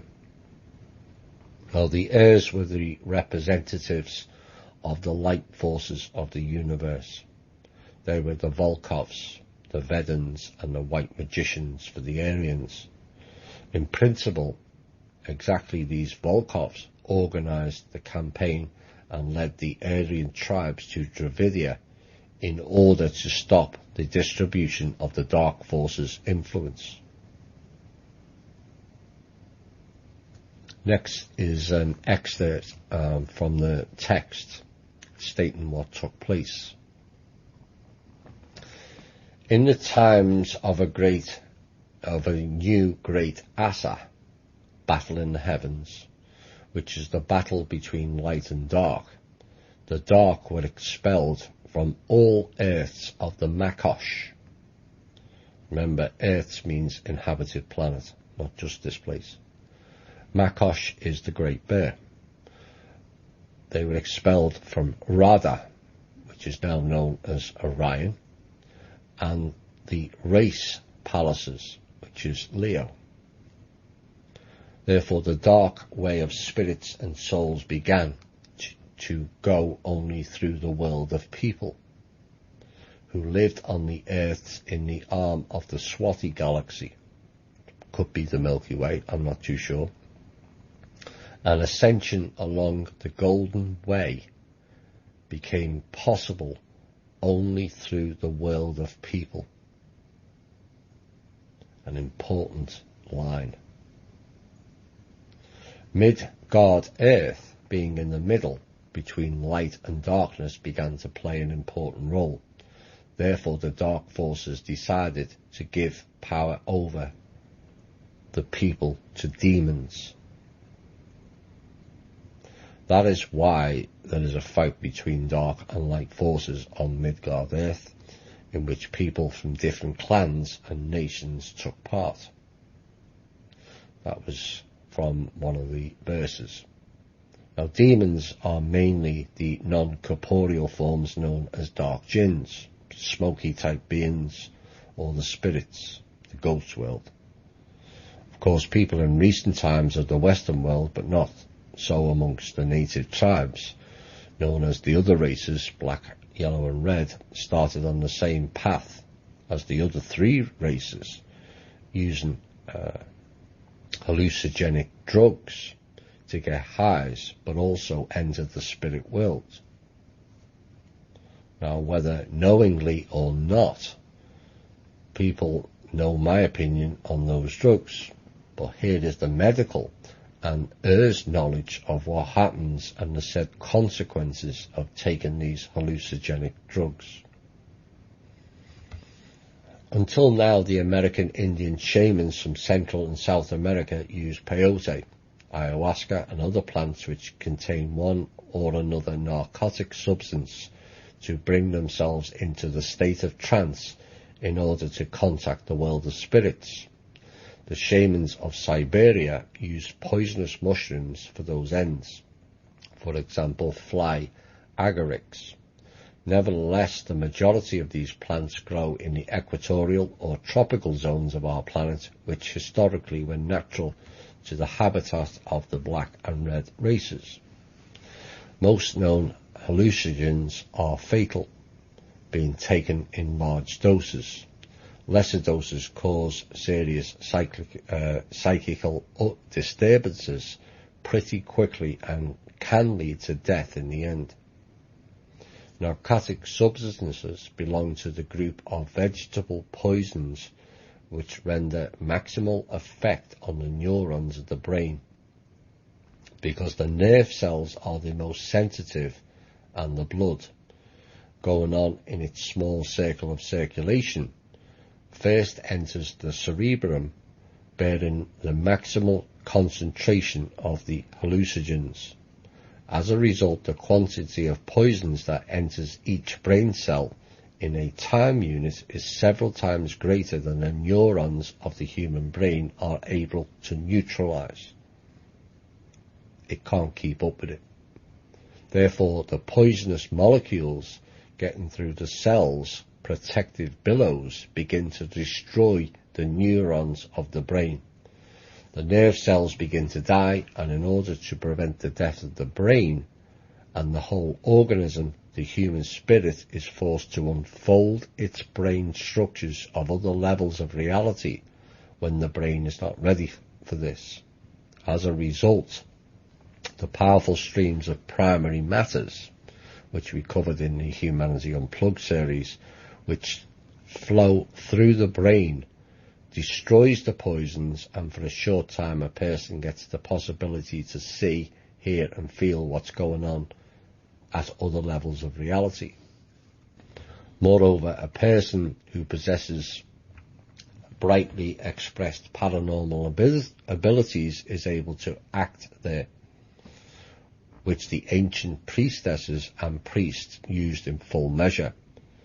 So the prohibition to eat the fruits of the tree of knowledge, as it follows from the above, had quite a real basis. Now everyone is aware of the fact that drugs destroys the human organism, psyche, and tell on the descendants of a drug addict, so it is passed down. Moreover, drugs have a very pernicious influence on the development of a person, who in most cases degrades and becomes a toy in the hands of the spirit parasites, which is actually the real death of a person. These are known as the walk-ins. Excess alcohol can also have the same effects, and as for the spirits, drinks like whiskey, vodka, rum, they call that spirits for a reason. I can feel an awful lot of gulping amongst listeners now. Oh my God, I never knew that. You see, there is a reason those plants grew in the tribal areas, as they were more susceptible to the spirit invasions. And those peoples were used as a tool of the dark to get at the rest of the populace. So don't go blaming the people of colour for it. They were used as pawns. Dancing in the spirit world with no knowledge is why some people, many people in a way, become infected. Well, what do I mean by infected? Well, it has a few points. Most drugs give you a high and then a low, leading to swings in moods. That is not being in balance, is it? Mood behaviour can be quite severe in some cases, leading to criminality, abuse, both projected and self-harm, a social outcast, and some drugs make you apathetic and lethargic. So you don't see what's going on around you and subsequently don't fight back against the system. This to me appears to be the major problem in Western countries. We're not fighting back enough against the system of control and abuse against us. Another aspect of dancing with the spirits is it can lead to the body getting illness or disease. Spirits reside in the astral realm, and their only source of sustenance is us. This is where cancer comes from. An astral realm infection passed across by the spirits. But the worst aspect of engaging the spirit world is too few know what they are getting into. So many go in with no shielding, and also PSI field aura damage due for previous drug use, and spirits hitch a ride in and on your vessel. Oops. A one-way ticket, unless you know someone who knows how to get rid of them. They're not easy to remove. They become part of you. These can also be known, if it's a full possession, as walk-ins, and you'll be amazed at how many people carry hosts. If people could see in a different frequency, you'd be shocked at how many people are carrying hosts. How can you spot them in a person? Well, the average person should be able to notice a marked change in character and behaviour. Seers can see the physical manifestation, but there's not enough seers.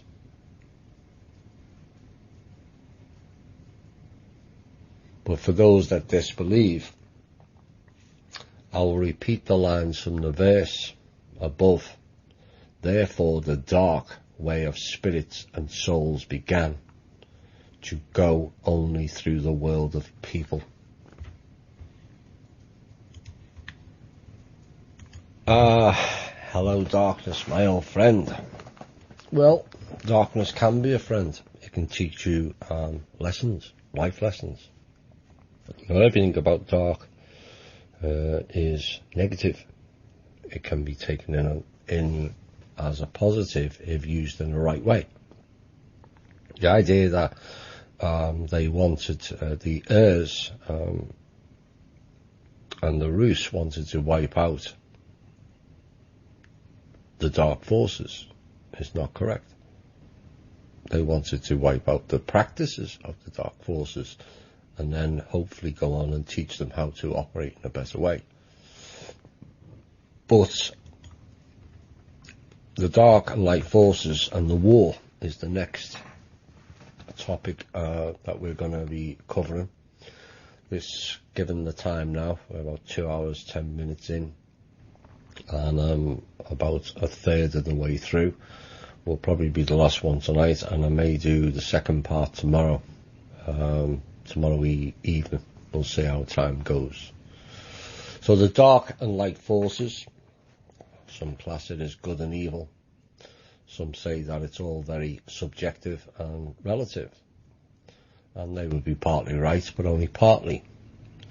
Good manifested towards one person can bring evil to many.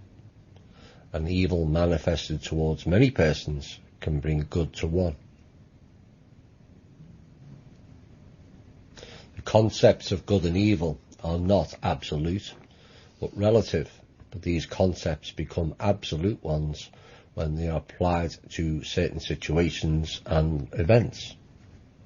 Besides, if we take into account the fact that very often evil puts on robes of holiness and speaks on behalf of the latter, it's possible to recognize the true mask of evil only through the deeds.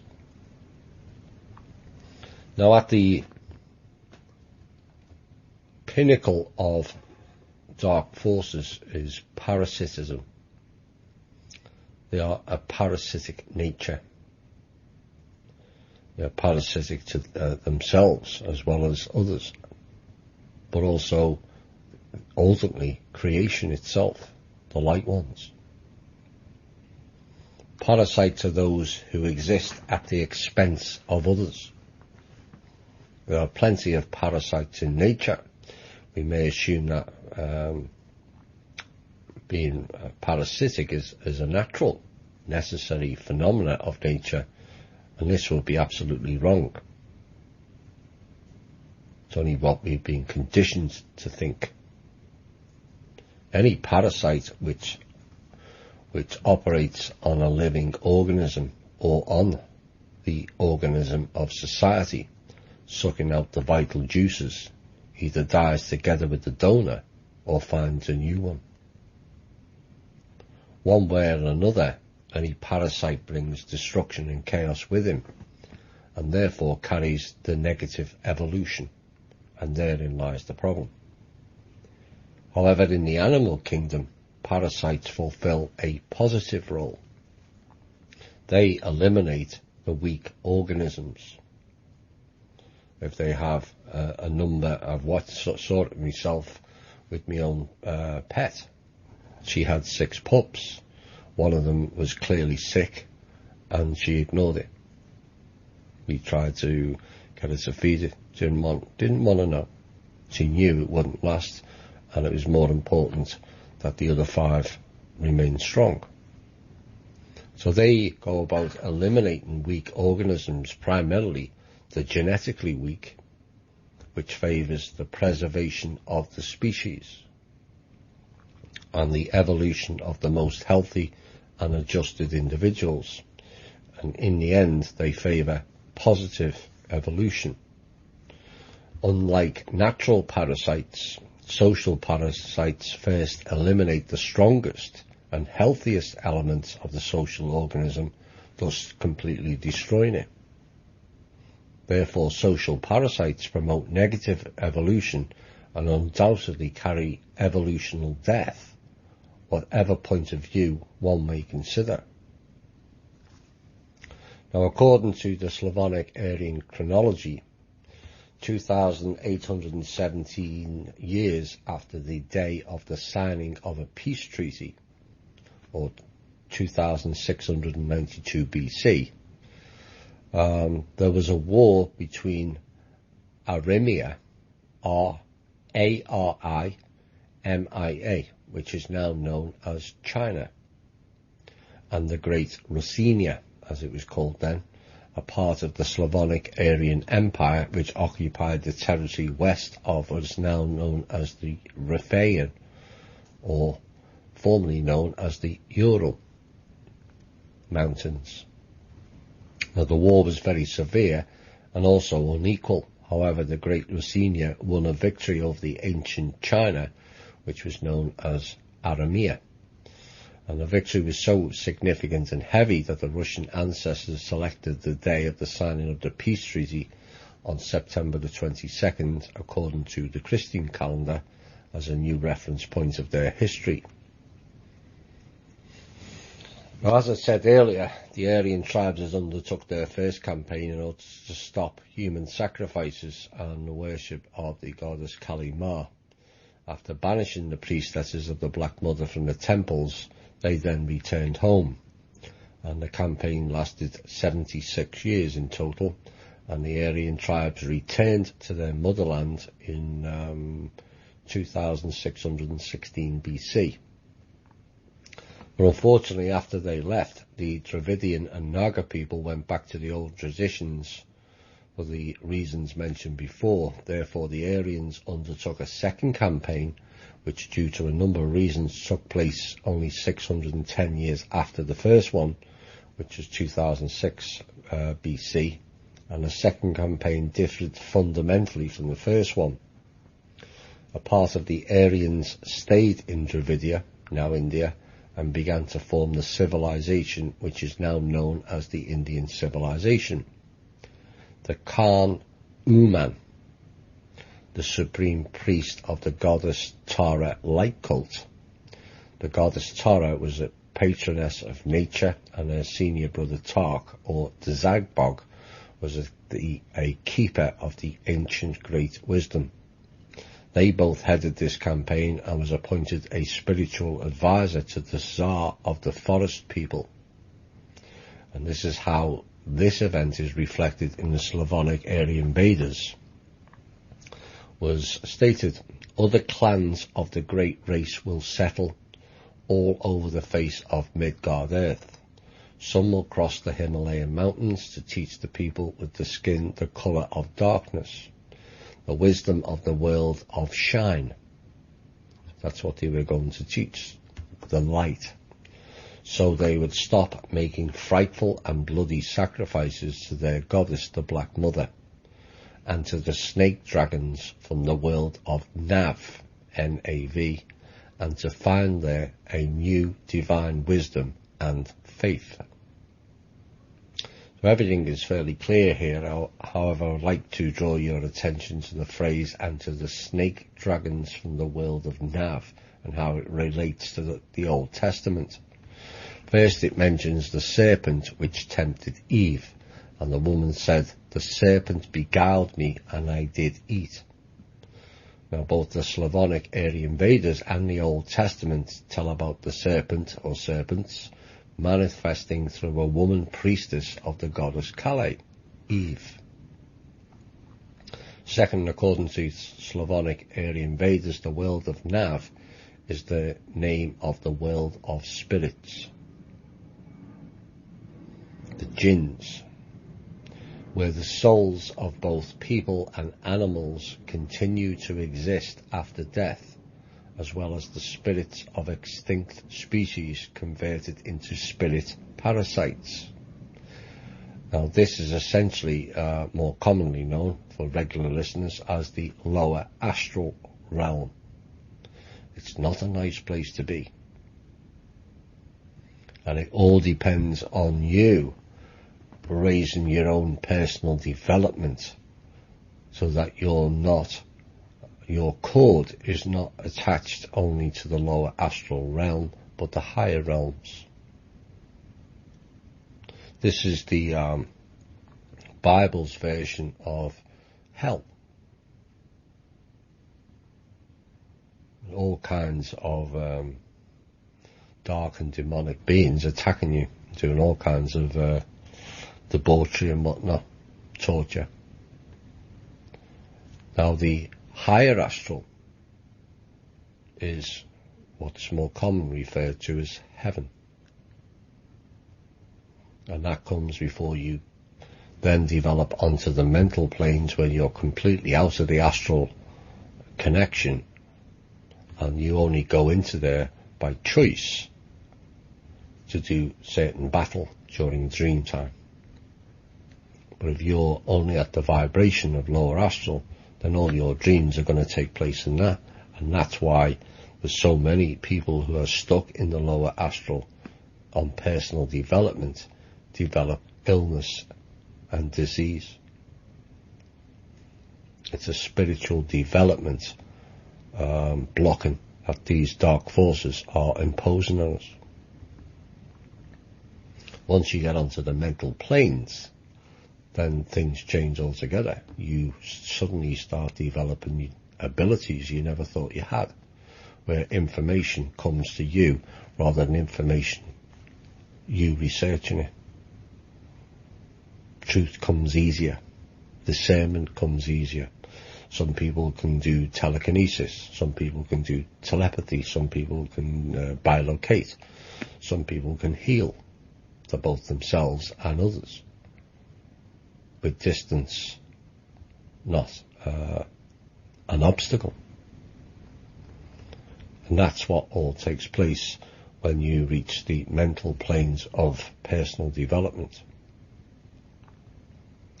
So these spirit beings, their existence without physically dense bodies made the spirits of extinct animals adapt fundamentally to another level of existence incorporeal, i.e. without bodies, which unfortunately led them to parasitism. Some extinct animals became creature parasites, which devoured the life force of those who luckily possessed physically dense bodies and were transformed into so-called astral animals, which, according to the Slavonic Aryan invaders, dwelt in the world of Nav. That is why the Slavonic Aryan invaders tell about snake dragons, the spirits of extinct species of reptiles, dinosaurs, which many people call dragons to this day.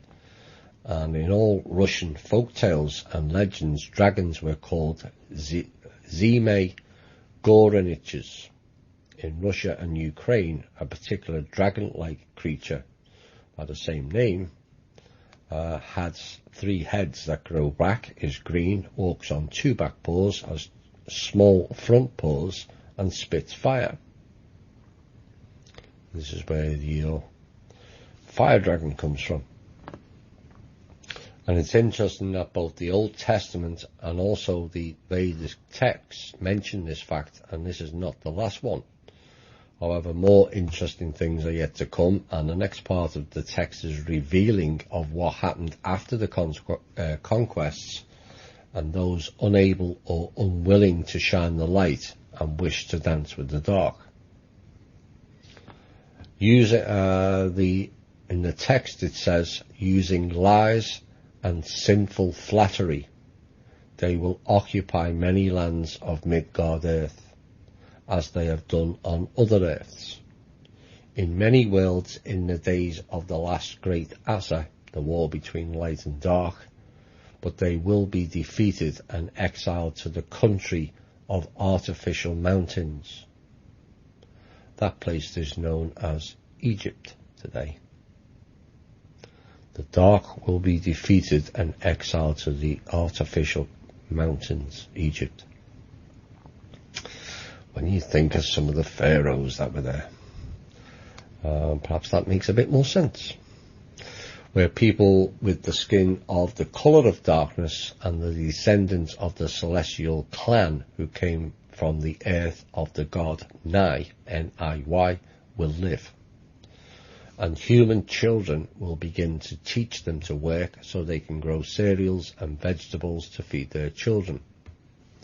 Now, during the second campaign, the Aryan tribes defeated the troops of black magicians, the majority of whom were women priestesses of the Black Mother cult. The surviving supporters of the black cult were then exiled to Egypt. Now, this may explain the changes that were going on or ongoing in Egypt around that time, where they started erasing history, eradicating and defacing certain statues of the buildings that were never built by the Egyptians to begin with. Those pyramids are at least 25,000 years old, and the Sphinx was built before them. Now, even some of the archaeological people of today have now worked this out, and the Sphinx has water erosion, and yet that region has had no significant rain for the last 11,000 years. So quite why they keep spinning the nonsense that they were built 5,000 years is completely beyond me. But that is applying logic. Seems they don't apply that. But the reality is, even with our current advanced machinery and technology, we still couldn't build the pyramids to that tolerance level now.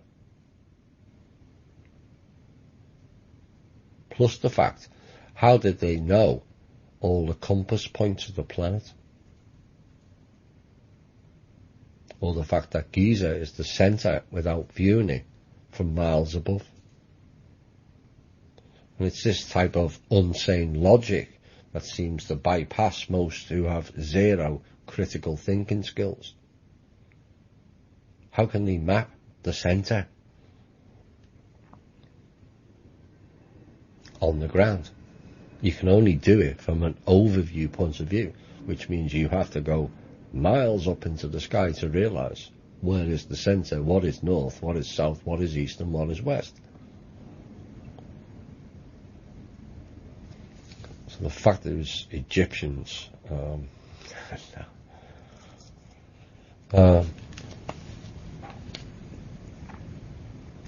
so after the second campaign, the Aryans stayed on and continued to work to changing the Dravidian and Naga people's genetics, and we're going to get into this next. Black magicians were also interested in genetics. The people of this, what is called the grey subrace, were of particular interest to them because they carried both types of genetics, the white and the black ones, and were an ideal weapon against the white light magicians, and also against the white race civilization. After the Aryans defeated the black magicians, they offered them several places for their exile, because the Urs, who were the white race's spiritual teachers and leaders, never destroyed the defeated enemies. It was not the way to be, but tried to help them to follow a righteous way or path, about which the Black Forces leaders knew perfectly well. Therefore, they prepared the centres of the future fight against their opponents and secured the support of their followers beforehand. Thus, the black magicians created 3 centres: Dravidia, land of Kush, Ethiopia, and Mesopotamia, Assyria. And the last one was the secondary centre. It was a secondary centre, being in fact a connective link between the first 2. Now, at approximately the same time frame, the land of Kush, ancient Ethiopia, in the middle of the 8th century BC, and Assyria in the first half of the 7th century BC, began conducting a very aggressive policy towards their neighbours. As a result, ancient Ethiopia conquered Egypt, and Assyria controlled most of the whole of Mesopotamia, continuously waging wars with their neighbours for 8 centuries. So we then had the outcome of that is the cult of the Black Mother was imposed everywhere, however under different names. Now, what had then transpired is the majority of them were the people of the grey race. Some of them were of the black race, which is Dravidian Naga, and a small part of the white race, who were called the derelicts, not interested in becoming part of the light. So they began their long journey from Dravidia, India, to ancient Egypt, which lasted for 200 years. Sound familiar about the Exodus? Maybe it was a different type of Exodus.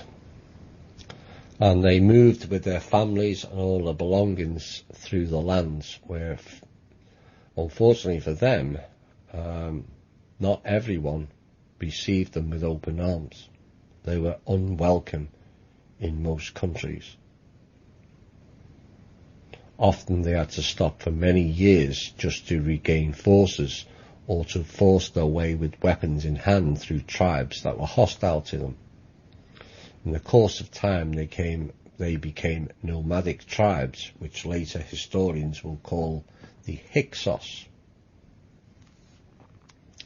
At the end of the 18th century to beginning of the 17th century BC, they conquered ancient Egypt, and the Hyksos governed there for about 110 years, and only part of them went south to the land of Kush, which is mentioned in the Old Testament as the New Eden. So at the end of the long road, the supporters of the Black Mother cult reached their new paradise, and a new epoch of Midgard-Earth civilization began. It hasn't turned out too well.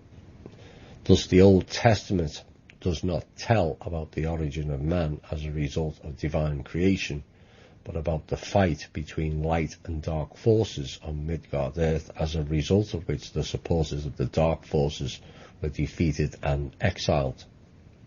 But they rose again. So sadly, Eden was not always a garden of paradise. All four of them, as portrayed in the Old Testament, were riddled by dark magicians and people with no purpose or developmental goals in their life. They took the easy path of darkness. So there are no saints and righteous men in the Christian Eden, at least in that Eden, about which the Old Testament tells. And the Christian people should remember carefully where to place their paradise, particularly the fundamentalists, not the faithful. As the word faith has nothing to do with religion. The word faith means the enlightenment by knowledge.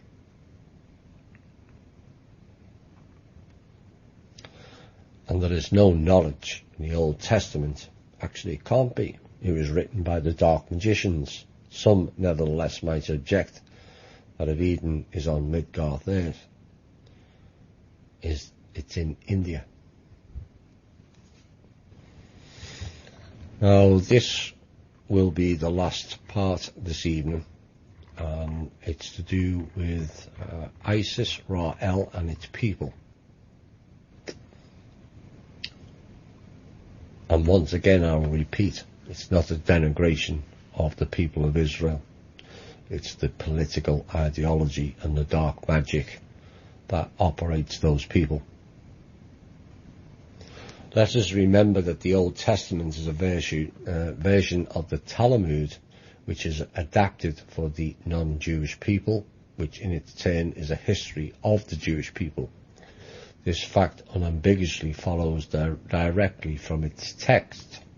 The events expounded in the Talmud do not concern whatsoever the past of other people, except for those events which were borrowed from them.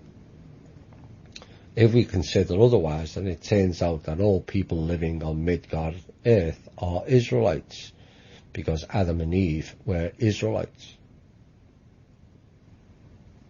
Everyone perfectly understands this, and the Israelites, who call all people of the white race Goyim, totally disassociate themselves from both the latter and from the people of all other races. Thus, the defenders of the biblical version of origin of man have nothing to say on that particular subject. Now, as we said before, the Israelites belong to the grey subrace, which is an intermediate subrace between white and black races with prevailing white race genetics. Correctly saying, people related to the grey subrace have an insignificant admixture of the black race features. Everyone who is acquainted with genetics, even slightly, knows that a number of features such as the colour of skin, hair and eyes, and the structure of a skull, and the type of exchange processes predominate over the same features of the white race. Therefore, when white and black races mix, the first generation will have most external signs of the black race, including the black skin. Now, before anyone states that this is racism or anti-Semitism, please look at the facts. Like I said, it's not a denigration of any colour or any race. It is basing an assumption based on the facts delivered. In an earlier show of this type, I mentioned the grand experiment about a number of races being brought here in the past for a range of different reasons. It could also be assumed that many were refugees of the Light and Dark War. They were placed in regions of this planet, on this planet, that was conducive to where they came from. And one of the key stipulations of that time was there was to be no mixing of the different races. Now, this could be determined as pure. Can this be determined as being pure racism? Yes, in our current world of political correctness, it appears everything is racist or offensive to someone these days. It leaves people frightened to speak, which only helps the control system. But remember, it was said in the scriptures, Genesis I think, where it stated the Lord, Anu, who did not like them humans mixing well together and speaking the same language. It made them a threat. So he came down and split them up and gave them other languages. That's in the scriptures. So much for the Lord being nice and divine, it seems. So did we have racists back then? Well, who knows? What is the more likely reason, and the evidence does support it, is genetics. Despite looking alike, all the different people all have different genetics. Some mix, some don't. Take the example of Rh negative blood types, who have to have injections to stop the mother attacking and rejecting the baby. I mean, why would a mother's body attack and reject her own child? It doesn't make any sense unless you apply differing genetics that don't match, like the horse and the zebra can't mix. Now, rarely do you see in the animal world them mating with different types. Why? It's because of genetics, and it's got nothing to do with racism. Now, people may cry at this point with valid reasons, but we're all human. Yes, in essence, but very different humanoids would be my response, with completely different genetics. So it's not possible the Bible is correct that we all came from Adam and Eve. Otherwise, we'd all have the same blood group and everything. We'd all be the same colour. You know, if that was the case, according to the book, we would all look like Israelites, but we don't. Of course, the other example, if we all came from Adam and Eve, it would mean that all of us were a product of incest. We only start with 2 people. That means we're all a product of incest. Does that make sense? Now, you only have to look at the royals or the bloodline families to see how incest has worked out for them. Most of them are complete half-wits. Ugly manifestations. Look at the Rothschilds and Soros. Rockefeller. They all look the same. They got that same look. The UK royals kept incest offspring who didn't turn out too well, either mentally or physically, were placed in the Tower.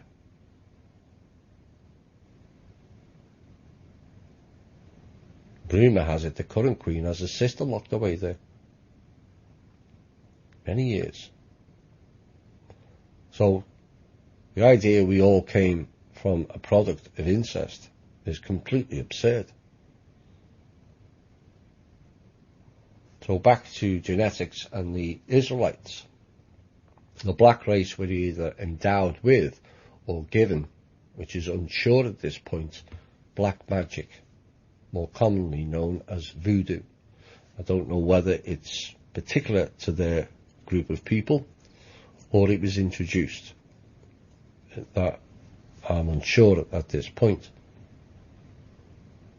But voodoo is powerful and dangerous dark magic, and is and was used for occult and cult practices, like in India with worship of the Kali Ma.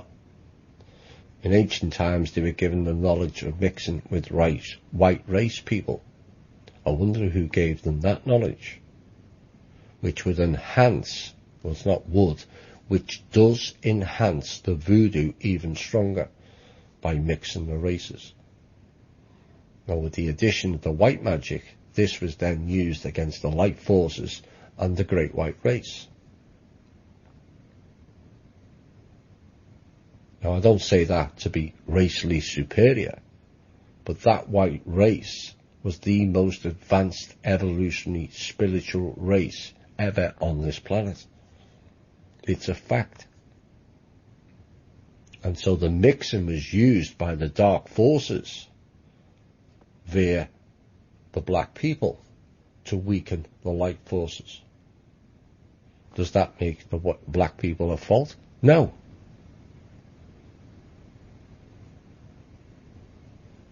And this is where the Israelites came from. The mixture of white and black race that were cast out of the main Eden in India. They then migrated for 200 years towards Egypt and settled in various places along the way, which would be southern Russia as we now know it, hence the term Khazarians and Ashkenazis, and on to the more familiar terms we have now. It mentioned earlier how these people were rejected in many countries due to their poor behavioural traits, and that was before AD. But since AD, these people have been thrown out of 107 countries.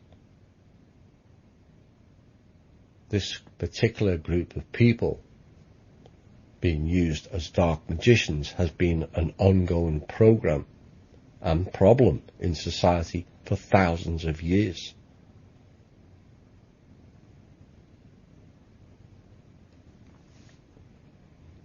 Now, back then, unlike now, they were not called Jews or Jewish. It was not possible. There was no letter J until the 14th century. The term Jew or Jewish did not come until the 17th century. So when you then realise there was no letter J from AD 0 to the 1400s, the name Jesus, Job, Jewish, Jerusalem could not have been possible. And yet all those names are important people or important regions or important religions. Well, if they're that important, why have they altered the original names?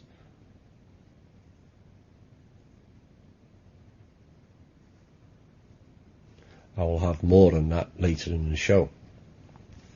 But should we denigrate a whole race for that? Absolutely not. These people were used as tools of the dark forces, fed a whole heap of pure, unadulterated lies, and told to think that they were special and above all others, which always leads to derision, told to wish for world destruction by means of Armageddon, of which only they would be saved. I mean, total genocide just to save them? Does that make sense? That is wrong thinking on every level. Personally, I think the general Jewish people have suffered enough. The issue is who is pulling their strings. It always was and always will be until they are stopped. They are being used as pawns on a massive scale by people and beings with a hidden dark agenda. Of course, their role in world history, and in particular in the last 400 to 500 years, has been the cause of great suffering, damage and deaths at the hands of these Zionist dark forces, with names like Rothschilds, Hitler, Stalin, Lenin, Trotsky, Ariel Sharon, Benjamin Begin, who refused to take the Jewish people out of the concentration camps in 1942 when offered to do so in a meeting between Hitler himself and Churchill. The latter of which has a statue honouring him in Jerusalem. Warburgs, Bauer, Weishaupt, Netanyahu, all rolls off the tongue as deliverers in evil, torture and death. all of them are ethnic Jews. You can't keep ignoring it because it's anti-Semitic or it's not politically correct. These people are pioneers of death and destruction. Oh, you can't criticize the Israeli people. Yes, you can. These people are not interested at the top end that are running the poor Jewish people into the ground, running the risk of people firing rockets at them because of these clowns sitting in high towers saying, oh, let's just get rid of this country, let's just wipe 70 million Russians out because we don't like their history and we want to write our own. No. These were the same people who took part in or set about creating a new country along with the Balfour Group. Not returning to the state of Israel, but creating it to fit a narrative. With its main centre, a part of one of the biggest lies perpetrated in our lifetime. Israel is a worship of the dark gods, Isis, Ra, El, which, like Al, both El and Al mean God.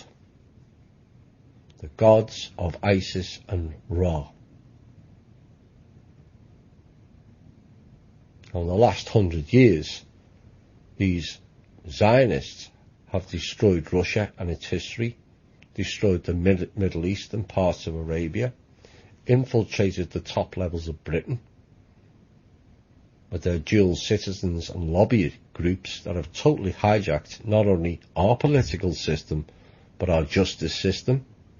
They've trained our police force in brutality, but also hijacked our whole financial system via the Federal Reserve.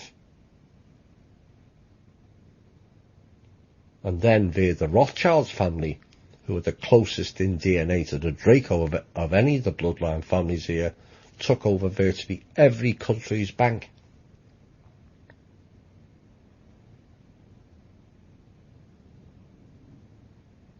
These people are total parasites. And yet so much of our American money goes into funding their brand of genocide. This has to stop. So perhaps now it's easier to grasp why these people that got the person known as Jesus killed. It was another version of the light and dark war. Now, this will probably be the end of the first part. I hope you've enjoyed this. There'll be probably another 3-hour show tomorrow. And I hope it makes you think. I hope it makes you research. But the title of this final song explains their current position of the people known as Jewish. Going forward, we should go together with the better elements within their group in harmony as one. But until then, this has been the Truth, Honour and Integrity Show, and a special edition called From Russia with Love, Part 1. My name is Thomas Williams.